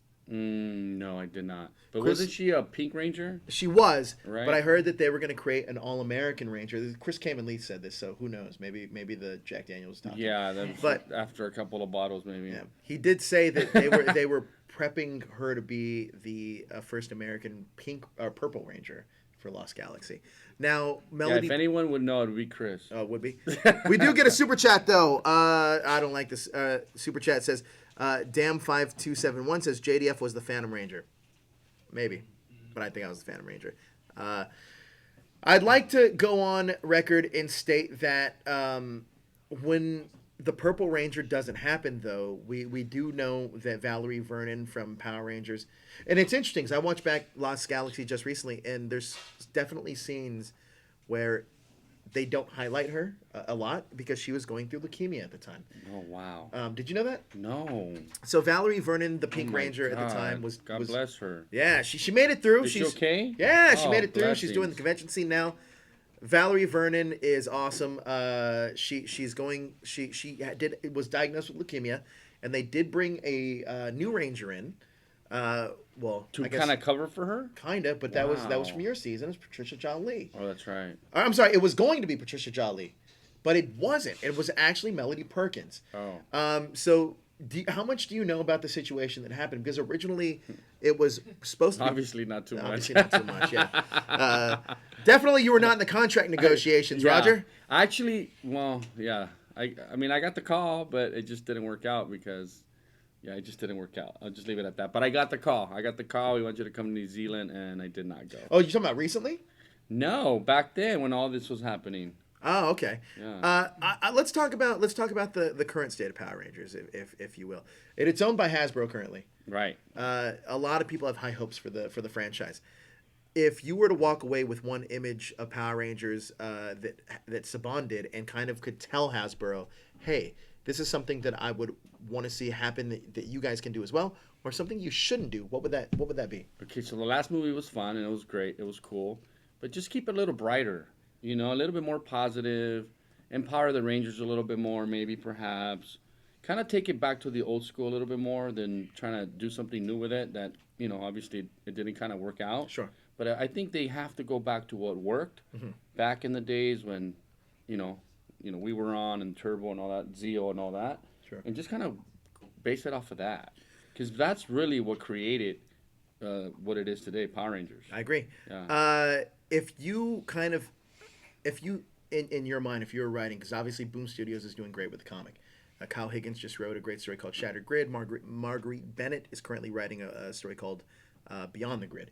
If you had to guess, maybe not guess, but if Roger was saying, hey, this is where Carlos would be, where would Carlos be in the current Power Ranger universe? As a Power Ranger? Yeah. He would be an emperor somewhere in a lost galaxy, somewhere up in space, just doing good and emperor and blessing others. You almost sound like a positive. No, Roger would be out like Carlos. Not Roger. Carlos. Excuse me.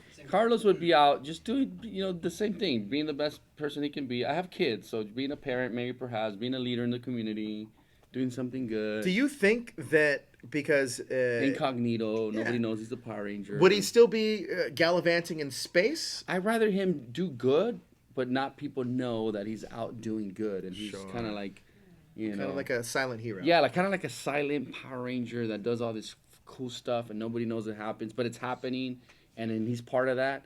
I think that's where I would want to see Roger. Carlos, sorry. Yeah. Do you have any fun behind the scenes stories? Oh, man. I'm gonna say a name. But I don't know if I can share them here. Yeah, we can share. I have a lot of them. I'm gonna say a name, and I'm curious about what tell me the first story that comes to mind. Melody Perkins. Melody Perkins. We also have a super chat. Saved by the proverbial Melody bell. Perkins. Larry Nubo says, I like space better than Turbo storyline wise. So do you, apparently. Mm-hmm. But Melody Perkins, what's your story? Oh, I want to tackle her. Just kidding. No, I mean, wow, what a hot villain. I mean, I thought I had a crush on Diva Talks. So as soon as she showed, I was like, whoa, they're doing very good with these villains. That's all. I like it. Cute girl, pretty girl. I agree. Sweet. Yeah. Patricia Lee. Patricia Lee, well, we were super close friends. Okay. Yeah, Patricia and I we still are, but we're super, super close to the level of she used to spend the night at my house all the time, and nothing ever happened. She's just my great friend. So when Patricia Lee came on, I just vibed with her. Sure. Which is good. She's good energy. She's really good energy. Selwyn Ward. Selwyn Ward, crazy, vibed right away, connected, almost did everything together. My old friends became his friends, and even after a while, when I was traveling, doing a bunch of other, my friends roll with Selwyn, so he's my brother. Chris Kamen Lee. Chris Kamen Lee, when he came in, obviously we weren't really vibing too much. No, you don't say. We weren't vibing a lot. It's true, we weren't vibing a lot. But after a while, it was cool. Okay, we work together and we coexist. And then future-wise, dude, we're really good friends. He's one of the, the most awesome people It happens I've all known. the time, He's though. a great It's guy. I hate that guy when I love Chris. He's awesome. Keep in mind, we're kids. Sure. Yeah. Blake Foster. Blake Foster, my brother. His family's my family. Danny Slavin.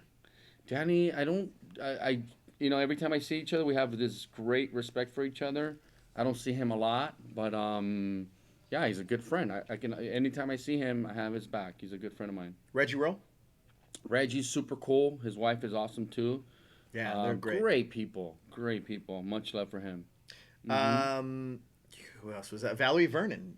You probably don't know her that Not well. too much. I just know her from social media and the conventions and stuff, but I don't know too much about her. But now, man, great for her. That's awesome. That's a Power Ranger right there to overcome leukemia. Archie Kai.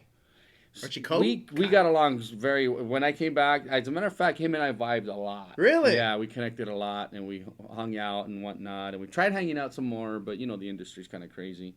And now I don't know where he's at. Now he's married to some giant superstar in Asia. Yeah, and apparently. I didn't know that, but I see him here and there on TV once in a while. Serena Vincent.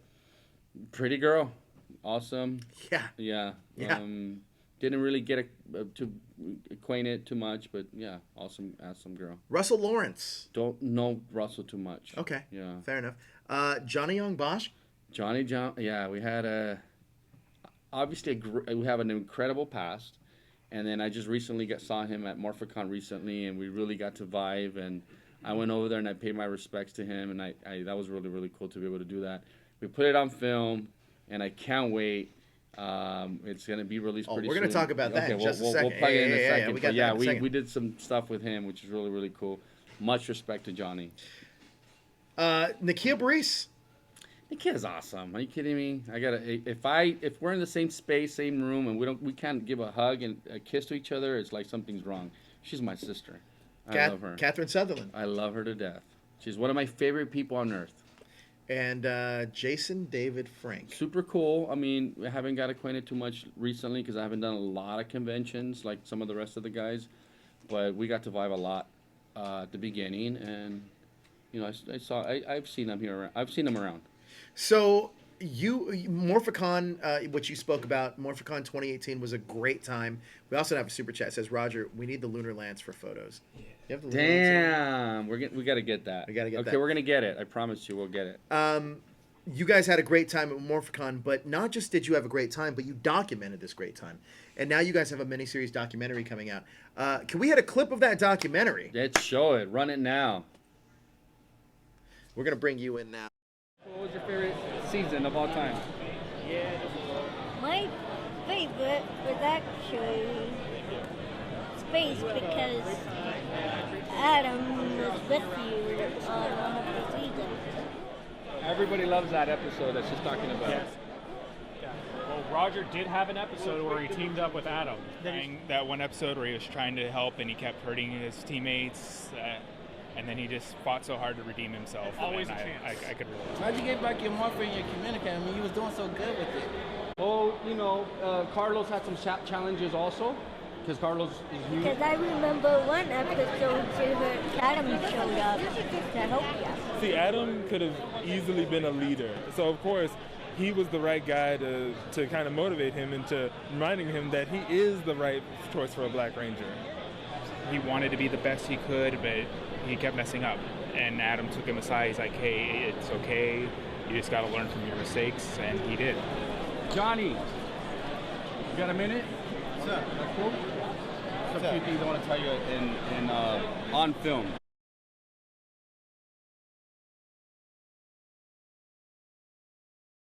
We got Brendan here. You directed this bad boy. Yes, sir. First of all, and Roger will be back in just a second, but I wanted to chat me up about this. Is what inspired you to do a documentary about Roger? The first, As he walks back yeah, in. let's pretend like we're not talking about him. Okay, I want to hear this. I'm ready. Yeah, he wasn't involved the whole time. The first, because this is the second documentary. This is a 3-part docuseries, but it's the second. It's kind of the second companion piece to Roger's documentary, The Southgate Ranger, Which was great research on. Yeah. You want to know anything about Roger Velasco, you will find out everything about him. But we had, I had actually done a documentary on a friend of mine named Philip Maldonado, who designed Freddy Krueger's sweater for the Nightmare on Elm Street movies. Great guy. And that was just kind of for fun. And then what happened was like, hey, there's another one, and hey, I know the Black Ranger, and my fiance is really good friends with Walter Jones, and so I was like, oh, Walter Jones, I know him. And they were like, no, the other one, and I'm like, the other one. Okay, because there's like 15 Black Rangers, and so and then I had one phone conversation with Roger Velasco and fell in love with him. I was like, this is the coolest guy easily I've even spoken to, and we met up, we had a conversation, and immediately we just started shooting a documentary on Roger's life, and and it kind of happened that way, and then from there, the fans are so important to Roger, Sure.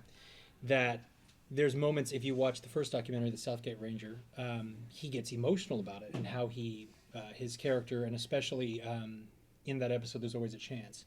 I actually had stopped watching Power Rangers at the beginning of Turbo. I kind of aged out of it.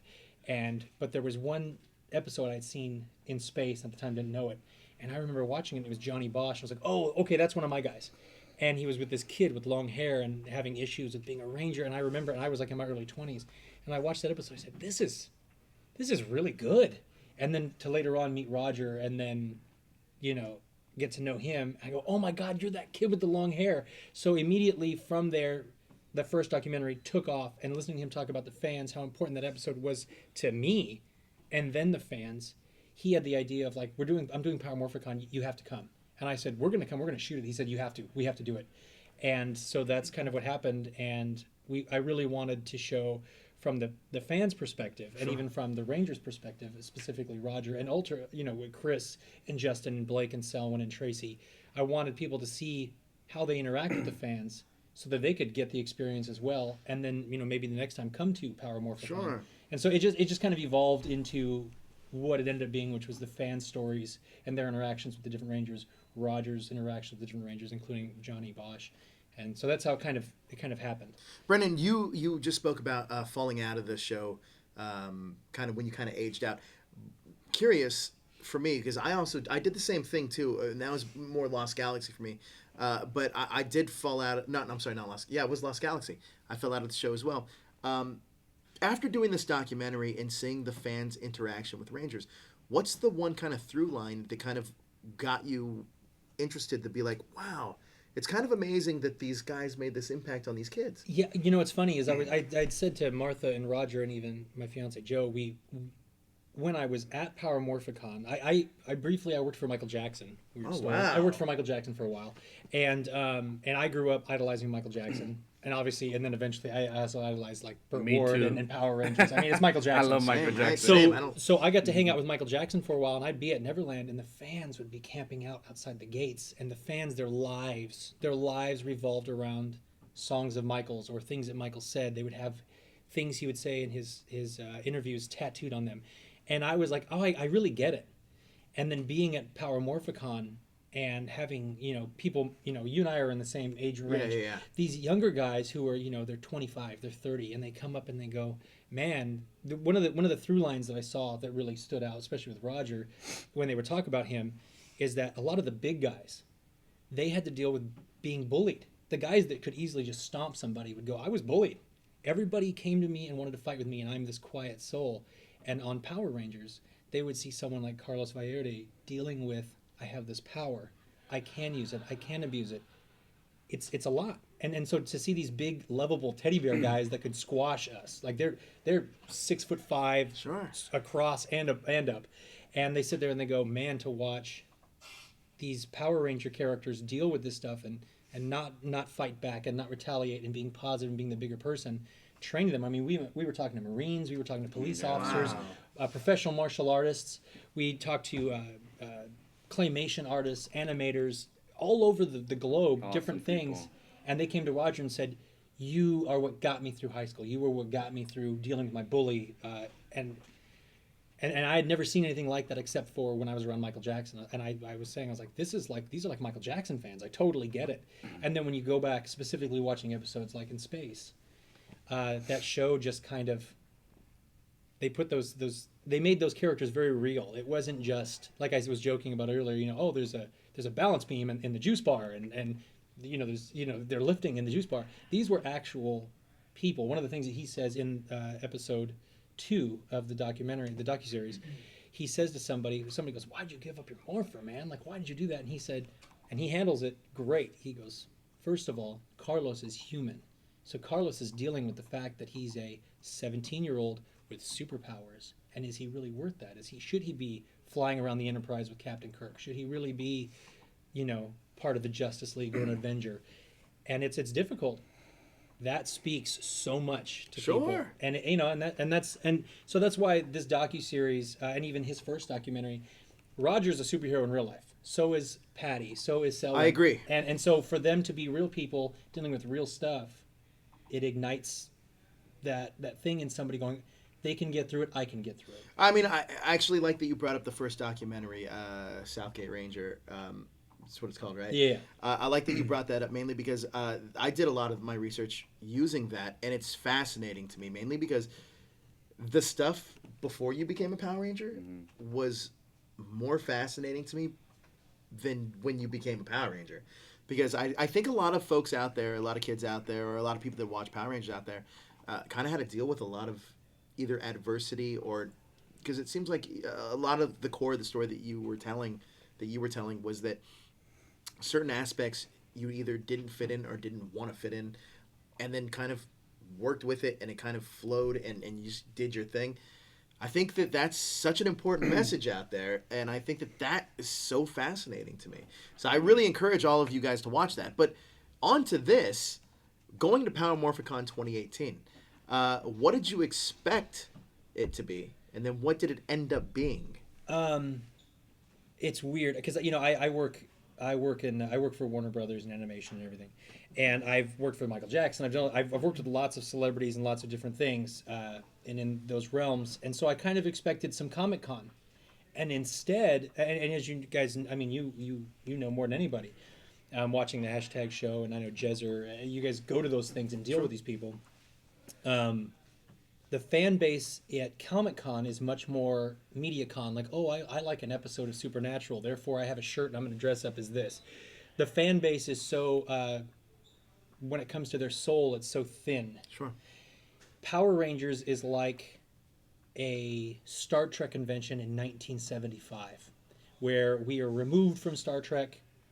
Captain Kirk flew his last mission in 1969. Right. And these people were deeply changed and inspired by these characters.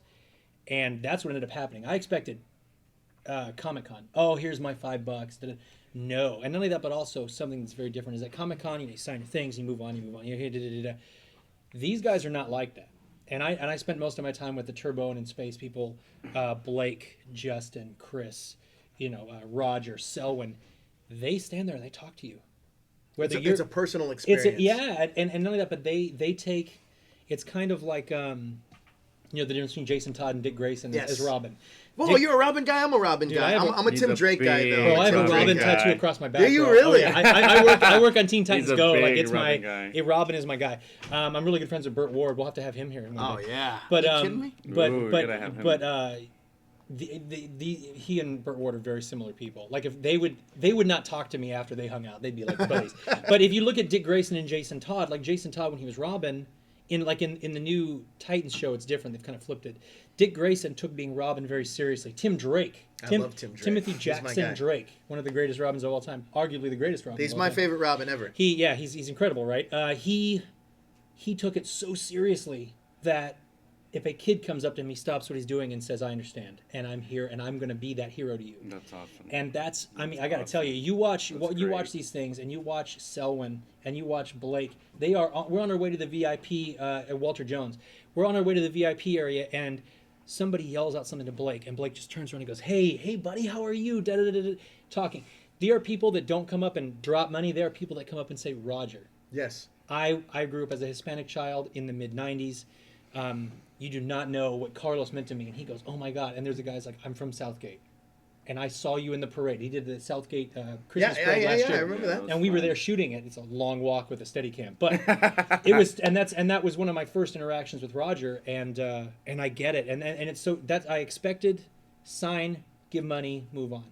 These guys, the Power Rangers, are not like that. And I've had lunch with Austin St. John. I've had lunch with Karen Ashley. I've sat down and with Walter Jones and Roger. And I hung out, for the weekend with Roger and Blake and Selwyn and Justin and Chris and Tracy. And these guys are superheroes. 100%. They are absolutely in their daily life. And like you said, Roger's like, "Oh, this is really weird." But, like you said before, Roger became Carlos and was on the show. Roger went through some major things after. He went through major things, different career changes, things like that. He was also involved with the guy that The Wolf of Wall Street is based on. He worked with that guy. It's all he did some crazy stuff and crazy things with crazy people. And guess what? He's a model citizen. He's successful. He's a great dad. That's being a superhero when you get to be our age. 100%. It's like, man, how do you get out of adversity? And they're all like this. They are all like that. One thing I love about Roger and his cast is that not only is it a personal experience, but it's crazy because you and I grew up in the same era. And it's crazy to think that, like, with Power Rangers specifically, that I always thought to myself that, like, oh, man, I would love to meet the Power Rangers when I was a kid, right? Oh, yeah. But now you actually can. And not only can you, but when you do, it's like it's the best experience. It leaves you on a high. I've met a lot of celebrities, and, some have been disappointments. Yeah. You're not obviously. Yeah. But a lot of the Power Rangers are, and to me it kind of warms my heart. It's like I made the right path down towards the people that I look up to. You being one of them, and a lot of other people being them as well. I think that's such an amazing thing. I gotta ask though, but like, what inspired you to want to do a documentary about a show that you kind of fell off of? That's fascinating to me. Yeah. Well, I mean, and also like, and I don't want to like put anyone on blast, but all the Power Ranger actors. No, and put them on blast. I'm not gonna put anyone on blast. I'm not gonna say any names because Martha will kill me. Martha will kill me. Like I did have a bad experience with one. Okay. I had personal one-on-one time. I have to. Something. I have to. And I was like, I walked out and I was like, the first thing I did was I called my fiance and said, "Well, he's an asshole," and it was just, and that's what it was. And I don't deal with that person anymore. Yeah. But the rest of them, like Austin St. John, that guy's a superhero. He's a superhero.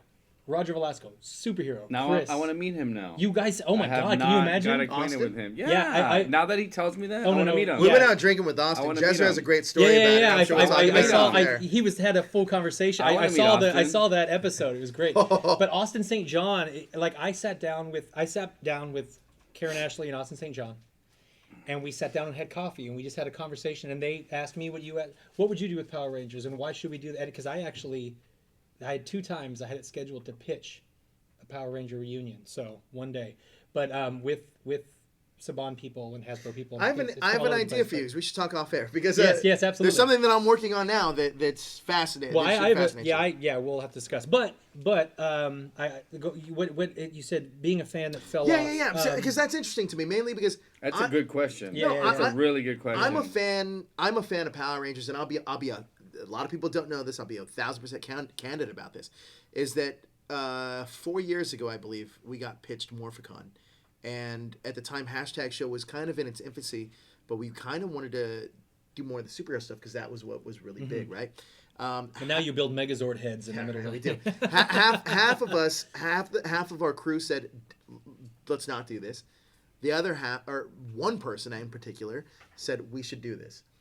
I followed Power Rangers when I was a kid, and I was like, you know what? I don't know. We ended up going to Morphicon, and this is the first time I actually started doing interviews. And we got there, and we got all the gear out, and I said, you know what? I'm not going to do this. And he said, no, we're here. You're going to do it. You're going to do it, yeah. It made me do it, but had it not been for that experience, it opened up a lot of doors to me. But it also was the best convention I've ever been to in my whole life. And this is my first Power Morphicon, this one that we did the docuseries on, and I would completely agree with you. And I've been going to Comic-Con since the late 90s because, I'm old, but hi. But Power Morphicon is special. It's special, really something special. There is not people there just to get something signed. Like, I mean, come on, man. Does this happen? To me, that's history. Yeah, that's history. Incredible. I mean, and also, for example, in episode 1 of our docuseries, there's a cosplayer, really sweet guy that does all the Black Rangers, and he has and next year the next Power Morphicon, remember. And he's like, I'm coming as Space next time. Oh, I'm so excited. But he came, and he had Forever Black signed by all the Black Rangers. And guess what? Someone jacked it. It disappeared. Yeah, that's right. And then he came up to Martha and Poor Roger, guy. and I was He filming. So sad. And he just, honestly, he disappeared. Somebody stole it? Yeah, and his friends showed up and said, hey, do you remember this guy? And he did this, and he was dressed as the Black Dino, Thunder, and, all this stuff. And Roger went, and it's on film. Like, I put it on film, and it's 100% candid. And he says, they go, would you be willing to re-sign it? And Roger goes, yeah, bring me another copy. Not a problem. For free, not a problem. And then once Roger did it, one by one, they came back and told us that every single once Roger did that, and not to say that they refused, but they saw Roger did it, they went, oh, absolutely. And he had a brand new copy of Forever Black signed. Man, that's awesome. That's not Comic-Con. That's something special. And when it comes to being a fan who's, honestly, my entire life, and you may not believe me, but if I showed you pictures, my entire life, people were like this. Robin fans. People went like this. They would go, "You have to come to WB and visit me." They went like this. They go. It's so cool. I'm there often. Take that. Yeah, I was in 8th grade. I grew up. My favorite color is neon green. It always has been since Return of the Jedi lightsaber. I was like neon green. I'm from Seattle, so I have to like the Seahawks. So we wear neon. Whoa, green. I'm a Niners fan, so that. Oh well, I guess our friendship's over. No, hey man, you're welcome for Richard Sherman. Thank you, but we're not. We're doing terrible this year. Hey, there's always a chance. Yeah. Oh, hey. So, but what happens is, I grew up wearing green. I wear green. I had long hair. I had an attitude. I had a motorcycle and a leather jacket. People were like, you gotta watch this show, Power Rangers. This guy that looks like you and acts like you. And I watched it, and there's Tommy Oliver, right? And so I followed the show, and I loved it. And I had long hair, and I wore green. Life was perfect. And I saw the first movie, and I was like, CGI sucks. But the rest of it, I love. I saw Turbo, and I go, this one actually I like a little bit better. And then once I watched the show Turbo, I was like, I'm out. And then I saw an episode of and I actually, the character that immediately attracted me was TJ. I thought TJ was the character I had the most in common with. Really? And then I was like, I'm done. I'm not interested. For me, I was about Ashley. She was super hot. Well, I'm not talking about. Attracted as an older brother, not attracted as I want to make out with him. But yeah. Yeah, no, attracted to. No, but I loved Ashley. I loved that character. Oh, that's cool. But she was so bubbly, and then it got like, wait, nobody's really like that. Then I started becoming... So what, you don't like Kimberly Hart then? Because she made No, Ashley. I don't actually. Yeah. But no. Hey, Amy Jo, just saying. Trini guy? No, actually. So I do used like to like Trini Samantha from Who's the Boss. Wrong show, sorry. Hey, we literally no. Sorry, guys. We literally interviewed Wrong her show. here. You did? Yeah, Alyssa Milano here actually. Oh, But Alyssa I Milano, had a wow. crush on Yes, her. Alyssa Milano. Yeah. No, but with Turbo specifically, that's interesting that you say that, because the way that I would have related, and everybody, this is what I love about Power Rangers, is that everybody can relate to somebody different depending on where you are in life, right? Yeah. For me, I did really like Tracy's character because she was attractive. But then I really started. She's cute, so. I did, but then I started really analyzing the characters. Who would I be most like? And it was actually Cassie. Like I related the most with Cassie. Yeah, I mean, I absolutely. But when's Turbo, I kind of like, I watch and I go, this is better. I'm not watching Power Rangers anymore. Because honestly, and no offense, because I love Tommy Oliver, but I actually gotten over all of that. When they brought in the new characters, I'm like, this is interesting. Oh, I like him. That's cool. I'm done. And what happened was I have a little girl, and my little girl loves superheroes. And so I went like this. You're going to watch superheroes? I'm a DC guy, so we watch all the DC stuff, and I work for them. So obviously I've always been a DC guy. I have a Robin tattoo. But I said, have you ever watched Power Rangers? And she was like, no. And I said, oh. And my first thought was like, I want my little girl to look up to Trini, because Trini is one of the best Rangers. And we started watching it, and then, we watched, I've watched, Mighty Morphin all the way through. I loved Zeo. And then we got to space, and that's just when I was talking to him. And I said, oh, we're going to watch this. And I 100% fell back in love with the fandom. In space, I agree. I feel I'm at a loss. Like I got into Kiss real late, and I'm like, damn it, I needed Kiss in high school. What the hell was I doing? I'm 30. I don't need Kiss now. I needed Kiss when I was 17. And watching Power Rangers in space, I'm like, no, I damn it, this is what I should have been watching. And then I started watching Ninja Steel. Right, Ninja Steel. Yeah, and I enjoyed it. I was like, this is good. And my daughter loves the Sarah character, and so You're one of the 7 people that do. it's fun. But I'm also coming. You got to realize I'm coming from a father who's like, hey, look, there's lessons, and they don't do bad things. That's why I didn't like the new Power Ranger movie. But they don't do bad things. They are good kids that are rewarded with powers, and then they deal with responsibility, much like this. In space and Turbo, So let's talk about this for a second, mainly because we're talking about Power Rangers, my favorite thing. And I love that Roger's kind of like in the background, being like, "Oh, well." I'm enjoying this. I'm watching. Roger's like, they love me. No. They love me. One thing that I kind of love about. I just realized I'm in a Ghostbusters uniform. We haven't explained that. Actually, you probably should explain that first. Okay, real quick. I'm part of the. Let me see, the Orange County Ghostbusters. We were doing the Spark of Love. In Anaheim, collecting toys, filling up our Ecto-1s, and donating them. Yeah, he's not Adi Shankar. He doesn't do weird things to do weird things. He's always giving. I love Adi you Shankar. want me to pull my He's a hair good down on buddy my of mine. face and be like, oh, Power Rangers should kill people. Yeah, no, he's a brilliant guy, but Tim Burton. But yeah, no, I was doing that. So I was at that doing that, and then I 100% always have to support Mr. Roger Velasco, and it was like the hashtag show, and Martha's like, I got to be there. So I went from that event straight to here, much like you and your amazing suit. So we are. That's never going to happen again, guys. I'm just gonna say. I'm actually really fascinated for a couple of things, mainly because you and I have the same era of Power Rangers, but not just that. We also have different experiences when it came to the fandom, not in a negative way at all, but just with what we kind of expected from Morphicon. And for you, question is actually to both of you. Question is because I know 2018 is not your first Morphicon, but it's probably the most impactful. I would go as far to say. And for you, was 2018 your first? It was my Morphicon? first Power Morphicon, absolutely. So with that being said, and I know we kind of expected Comic-Con, but understanding a fan base like Power Rangers, what is it that you kind of drew from that? No, you first. Oh yeah. Yeah. Don't copy off my test, bro. What did I draw from the fan base? Yeah, because the fan base in Power Rangers, to me, is one of the most unique fan bases in the world. I would agree, yeah. You can't compare them to Star Wars. You can't compare them to Marvel. You can't compare them to DC. It lives in its own. It's the closest I would say is Doctor Who. Oh, right, yeah. But it definitely lives in its own headspace. So with the fan base, kind of like, what was your experience with that? And for you, kind of with this being the most impactful Morphicon, what did that mean to you? Okay. Yeah. So think about that, and then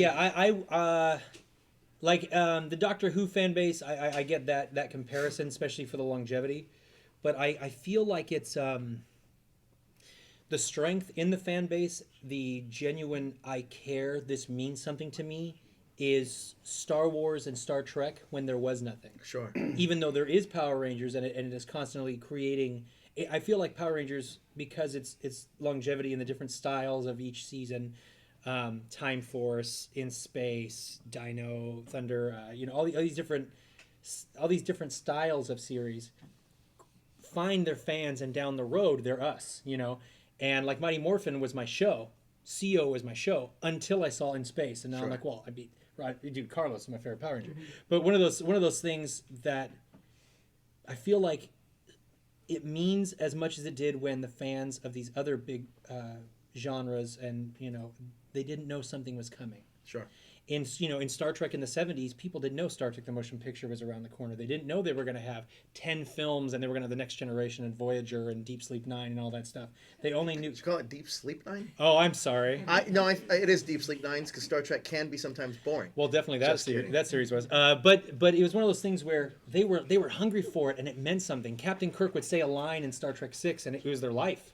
These seasons and stuff, that's how it is with these guys. And I've never seen a fan base care so much about the people behind it, comparatively to, hey, could you sign this for me? Sure. They genuinely, even without signatures, and it's mutual.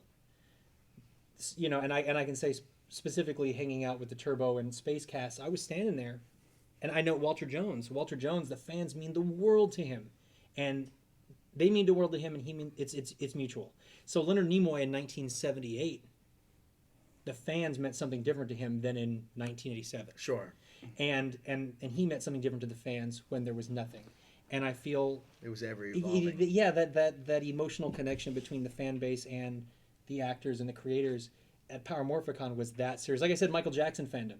They hang on this thing, and this is what gets them through every day. And both sides, it's mutual. That's something that's, like you said, that's special. You don't see that. Yeah, you don't see that in other fandoms at all. You just see, true. like Star Wars, it's I hate this, and Mary Sue, and all these different things. Ghostbusters, I hate that, I hate this. But then in Power Rangers, there's people that go, yeah, I don't like Ninja Steel, but I got to tell you, man, Time Force changed my life, and we So have that true. in the docuseries. It's so true. And there are people seriously It's so true. We had people come up to the booth, put their hands on his shoulder and start crying and say, I can't believe you went through this and that and this and that in your life. And it hurts me that you went through that. And it's emotional. That's not the typical fan base. Power Rangers is something very special and sacred. I agree. Now, that's a great point, actually. It's very special and very sacred. Roger, for you, 2018's Morphicon was, obviously it's not your first, but it definitely is the most impactful to you. Chat me about that experience, mainly because doing this docuseries, something different for you, but you handled the fans with such grace in the docuseries. Obviously, that's something that you kind of grown up with. It's not an act. It's you. It's actually you. Talk to me about some of the experiences that you had that we can kind of tease a little bit that we're going to see in the docuseries. That helmet, bro. Right, I know. Well, it's just first of all, it's a reminder that we're there more than just to sign autographs and collect dollars or whatever it is. That's really not why we're there. So it's a reminder that we're there for something bigger than that, and it's also a reminder that this is just the beginning. Although it feels like, oh my God, we're at this pinnacle. No, it's the beginning. You have no idea where this is gonna go. Mm-hmm. The fans want it. They want more, and they're there. And for me, it's from now on, I feel like I'm gonna work on not missing any of these because I feel like I get to be there. It's a get to, not a have to be there for other people, other fans. They've been there for me my whole life. They continue to support me. They continue to bless me. I get these amazing messages daily. It's just an amazing experience, and it's just a reminder how grateful we are as Rangers to be in that position. We can never forget where we came from, first of all, and that it's been a complete blessing for us. So it's just awesome. It's just awesome to be part of it, and from this point on, who knows? It's just gonna escalate. It's gonna get bigger, and it's all because of the fans. So I'm really, really grateful. We got a super chat that says, which series would you want a Carlos Funko Pop from? I'm guessing that's to you. Oh, is that to me? Yeah. Well, I mean, You see how awesome this thing is? Have you ever put that on? No, I have not. I've been tempted to. There's very many times, right? The first time he brought it, we were at the Southgate Parade. I actually have the Phantom Ranger suit. You do? I should have brought that on. Yeah. Well, I mean, aren't you? Isn't he? I am you the Phantom Ranger. You are Thanks. the Phantom Ranger. Thanks, Carlos. It's under so, you. Yeah, it's official. Yeah, no, I would say easily black. In fact, Chris had a custom red one, and the first thing we both were like, "Where do you get that? Let's go get a Carlos one." And I was walking from booth to booth, going, whatever Carlos, anything you have, because I have my desk at Warner Brothers, and I have him as the Green Ranger, him as the Black Ranger. I've two of you as the Black Ranger. Really? The Green. Yeah, man. Wow. He's like, I gotta go to your work now. Cool. I gotta Yeah, go dude. check I this. have because I have a desk with like all these Martha, different we things. gotta go take pictures of this. They're on social my media. Instagram. I just got a Chris figure from space and it's all buff and huge, and then there's And then little you write, skinny, ha ha. No, there's a big little skinny Carlos, and I tagged them both in, and I was like, is this real, Roger? Was this the difference between you guys body wise? But yeah, no, yeah, I would say black space, man. Yeah, I'm with you. I'm a black space guy too. I think that suit was pretty sick. Now the other question I had for you in particular. Oh God. No, it's pretty easy. I know actually. all of his dark secrets. So the highest bidder. He does. No, but you've been around the Space Rangers enough now. And one thing I've been trying to do, or at least trying to champion, is getting a reunion together. That hasn't proven to be the easiest thing in the world. Like in a reunion. Oh, look at that picture! What a great picture! It's beautiful. What in what fashion do you mean? Like as in like an episode, or you well, mean like episode as well? getting them all But together? getting them all together, I want to do something special with those guys, and we've talked about it kind of off air. But how hard do you think it's going to be to get everybody back together? Well, see, this is the question that You mean the Rangers? Yeah. Or you mean the Power Rangers in space? He No, I mean means the writers. I want to get all the Yeah, the writers. writers. Yeah, we No, I don't Yeah, care about yeah, them. the Rangers? I got the key to that. Yeah, I was gonna say I don't think it's that difficult. It has to, we actually Martha and Roger and I, because the thing is that we're the three of us are like, hey, it'd be cool is this and that and this and that, and Martha is the genius behind all She's of the this brains. stuff. She's there are videos of her just ordering us around and go, yep, and we just go do our thing. But She's the boss. But the thing is that when it comes to them, you have a group of really great people who are busy, all very successful, and great together. It takes the right time and the right setup, and I think that if that is the case, I mean, honestly, if you look at Roger's Instagram or any of his social media, so go check it out and follow and like, and then mine, you'll see that on the regular, at different times, he is hanging out with every single one of the Space Rangers or Turbo. I think that it wouldn't be too difficult to get, because I think that you would need to have the 6 space, and you'd have to have Blake there. Yeah. And you Gotta have Blake. Blake, my God. I'm with you. Gotta have Blake. Dude, just hang out with Blake one time, and you're like, please be my best friend. Roger and Selwyn, you hang out with them one night, you want them to be your older brothers, and you want Blake to be your best friend. And it's like Austin St. John. You're like, can you be my dad, please? These guys, right? Jezzer's nodding. No, He's he like, this knows. is completely He accurate. knows. These guys, so, I mean, I would say it's not that difficult. I think Martha is the brilliant genius behind that. And I think between Martha and Roger, I just want to be the guy going, we're shooting this. You and I can be the ones going, hey, you shoot it live and I'll shoot the documentary and let's do We it. can pull it through. But I think you have such great people that love each other so much. That's another thing is that, I'm not going to say any casts, but when this cast member is here, this one's here, that one's over there, this one's over here, they don't even come and say hi. And the Space and Turbo are like this next to each other. Yeah. And they're walking to each other, they're making fun of each other, they're signing each other's posters. You don't see that We're with Mighty photobombing each other. Yeah, you don't see that with Mighty Morphin. You don't see that with Zeo. You don't see it the first cast of Turbo. You don't see that with many of but Space and Turbo, they put them together, and there's a reason, because these guys. So I think, and I know that it always floats around one that we don't see very often. But I think that all of that can come together with the sure. support with Roger and Martha, and the proper setting. Absolutely. I'm with it. So we also have another super chat. He says, Joe, there's always a chance. There's always a chance. Look at that. There's always a chance. Good job. I do like Good that job. reference, and I think that's a good ending point here. But before we say goodbye, I do want to say that, like, your guys' season was arguably, maybe unarguably, It's the best season. it's a there foregone ever is. conclusion. It's the best season. Also, we got another super chat. Says the Space Ranger should be. Oh, Cosmic Protector is something else we're working on here. Well, I'll fill you in on that in a second.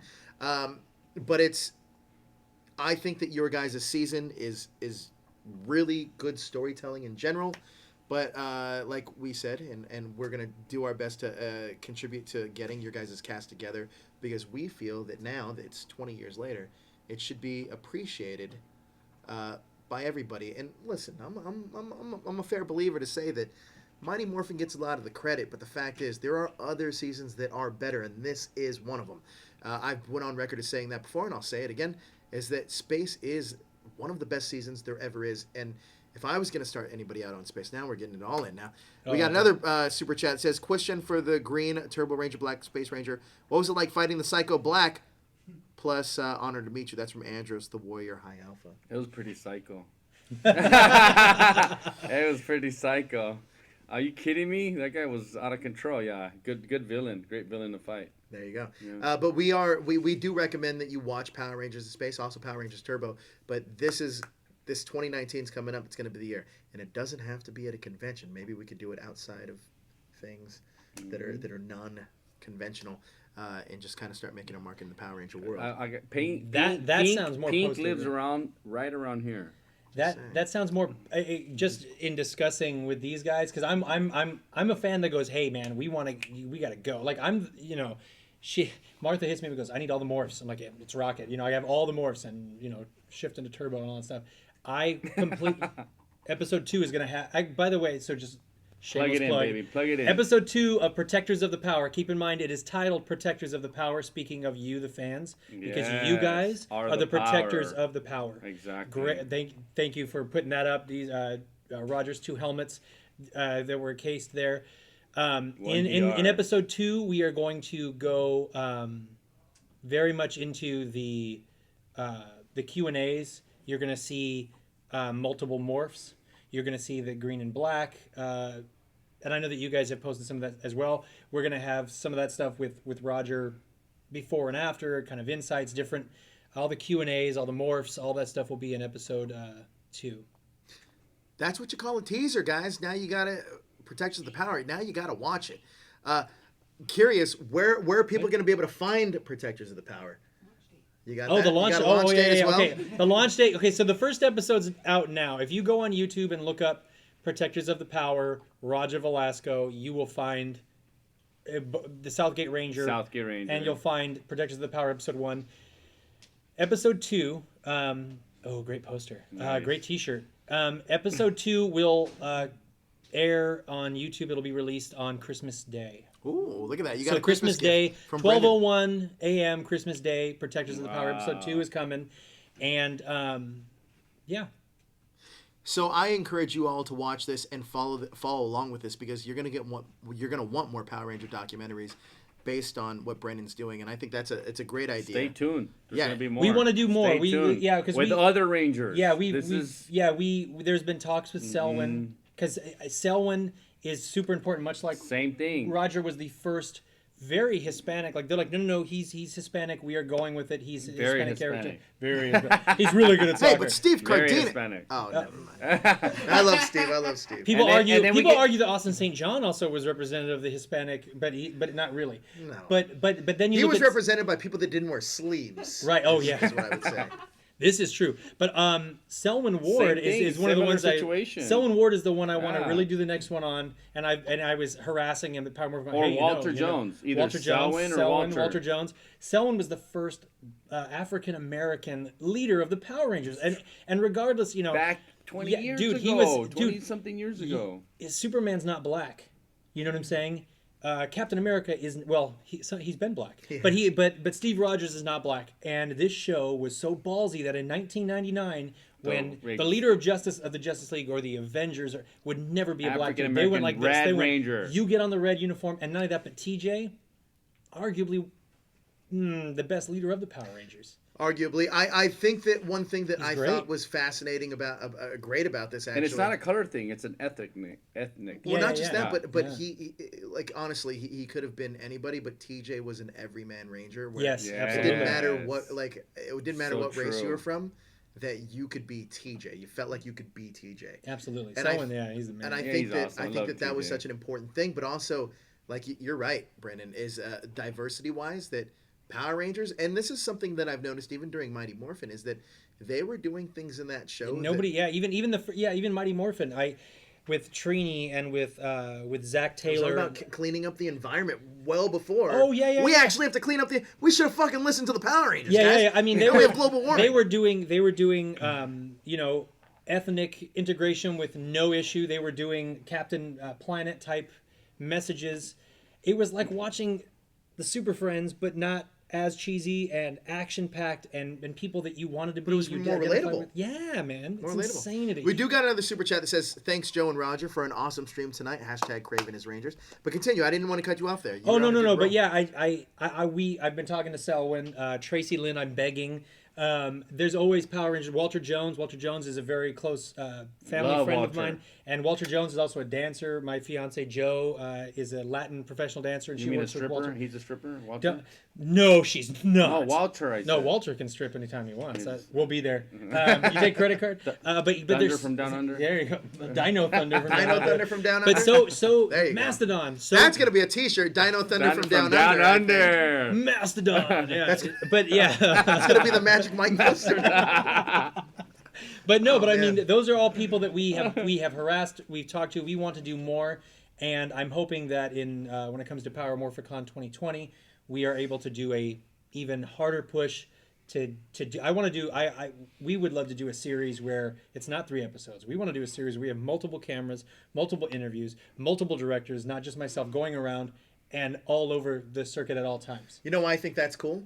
Is because Saban was pretty much a sweatshop, and I want these guys to get that exposure that they deserve. I think that Haim with- Saban, I love you in any way. We that love you you, can. Haim. they do. Good job. For me, personally, I feel Shuki that. Levy, we Oh, love Yeah, you. Shuki sure. Levy, yeah, man. I think though that, to me, I think that these guys deserve their comeuppance, and I feel like you want to know what's going on with these guys now. I feel- think honestly, I think the most important thing is that people our age need to know that their superheroes really are heroes. yes. That I mean, my God, it's so easy to go. Well, I could never be Captain America. These are not tragic tales. They are doing great things in the community All of and them, also yeah, doing man. great things at the conventions. I completely agree. Yeah, with I think that. I think that was one of the most important things in Roger's first documentary, and then in this docuseries. It's so important that people know that they're heroes. You know, when people say "Don't meet your heroes," I hate that. I've But met. that's interesting. 'Cause that's what sparked this whole thing is you meeting a hero that you thought was Yeah, a hero, and it's then so important turned that out they well. know. Look at, I mean, I've met almost all of my heroes. I can say one is a jerk. The rest of them are all incredible. And Roger is the jerk. I'm just kidding. No, Roger's incredible. And it's one of those things where Roger, seriously, him and Selwyn, you hang out with these guys one time. You want them to be your older brother. You want to go, hey man, I'm in this situation. What do I do? And that's what they are. They're everybody's older brothers. They are those guys in the show. You want They're real Power they, Rangers. dude, if this fool just, was like, let's rock it and turned into, he disappeared and Alpha called him, I would totally believe it. And that's important that this fan base knows that their heroes are heroes. Brennan, you were saying that the first episode's already out. When can we expect the second episode? Second one is Christmas Day, 12:01 a.m. And Go where- on there go you on go. YouTube and look up 1DR Productions, Wonder, as in the boy. Okay, 1DR Productions. Wow. It's on YouTube. We have an I Instagram. just got it. He's like, Jesus. holy rusted metal, Batman. But yeah, it's. I told him, human. But yeah, so check us out on YouTube, Instagram, follow Roger. Any of those, you will be able to find us anyway through that. It's on YouTube. It's completely free. It's not about the money. It's about getting the message. And It's an important message. absolutely. Roger, Yes, sir. social media, where can people find you? Official Roger Velasco on Facebook and on Instagram. And you also have links to the docu-series there as well. Yeah, they're on there for sure. So Absolutely. there, one leads Look to up Southgate Ranger. There you go. Mm-hmm. One leads to the other. I highly recommend doing it. So a lot of you guys asked where the research came tonight. That was like 90% of it. So there you go. And you can find me at that hashtag Joe and right here at that hashtag show. Tomorrow we're gonna be back with the Retro Range wrap up where we're exploring Power Rangers Zeo. So Nice. join us on our exploration towards one of the better seasons of Power Rangers. Absolutely. But Really join quick, us. I just want to say thank you for having us. Yes, thank you, Seriously, Joe. course. It's Thank been you. a blessing. We're Thank so you, Joe, and grateful. your The hashtag great, show, your great awesome. the crew. Ranger wrap Absolutely. up. Much love. Anytime we're here. Well, great, because Awesome. I'm going to hold you to that. We're here. Yeah, Roger's gonna have his own show. It'll be like Yeah, the it's gonna be- Velasco hour. Roger's Quest for Player 2. It's going to be Roger's dating advice. Let's do it. Yeah. Guys, thank you so much for joining us. Please hit that like, share, and subscribe button and follow all of us on social media. And you got to check out that documentary because we want Brennan to do this with more Rangers. Absolutely. So It's the beginning, guys. Get that exposure out there, guys. But thank you so much for joining us. Please hit that like, share, and subscribe button. Stay up to date with everything trending in geek pop culture. Let's rock it. Let's rock it.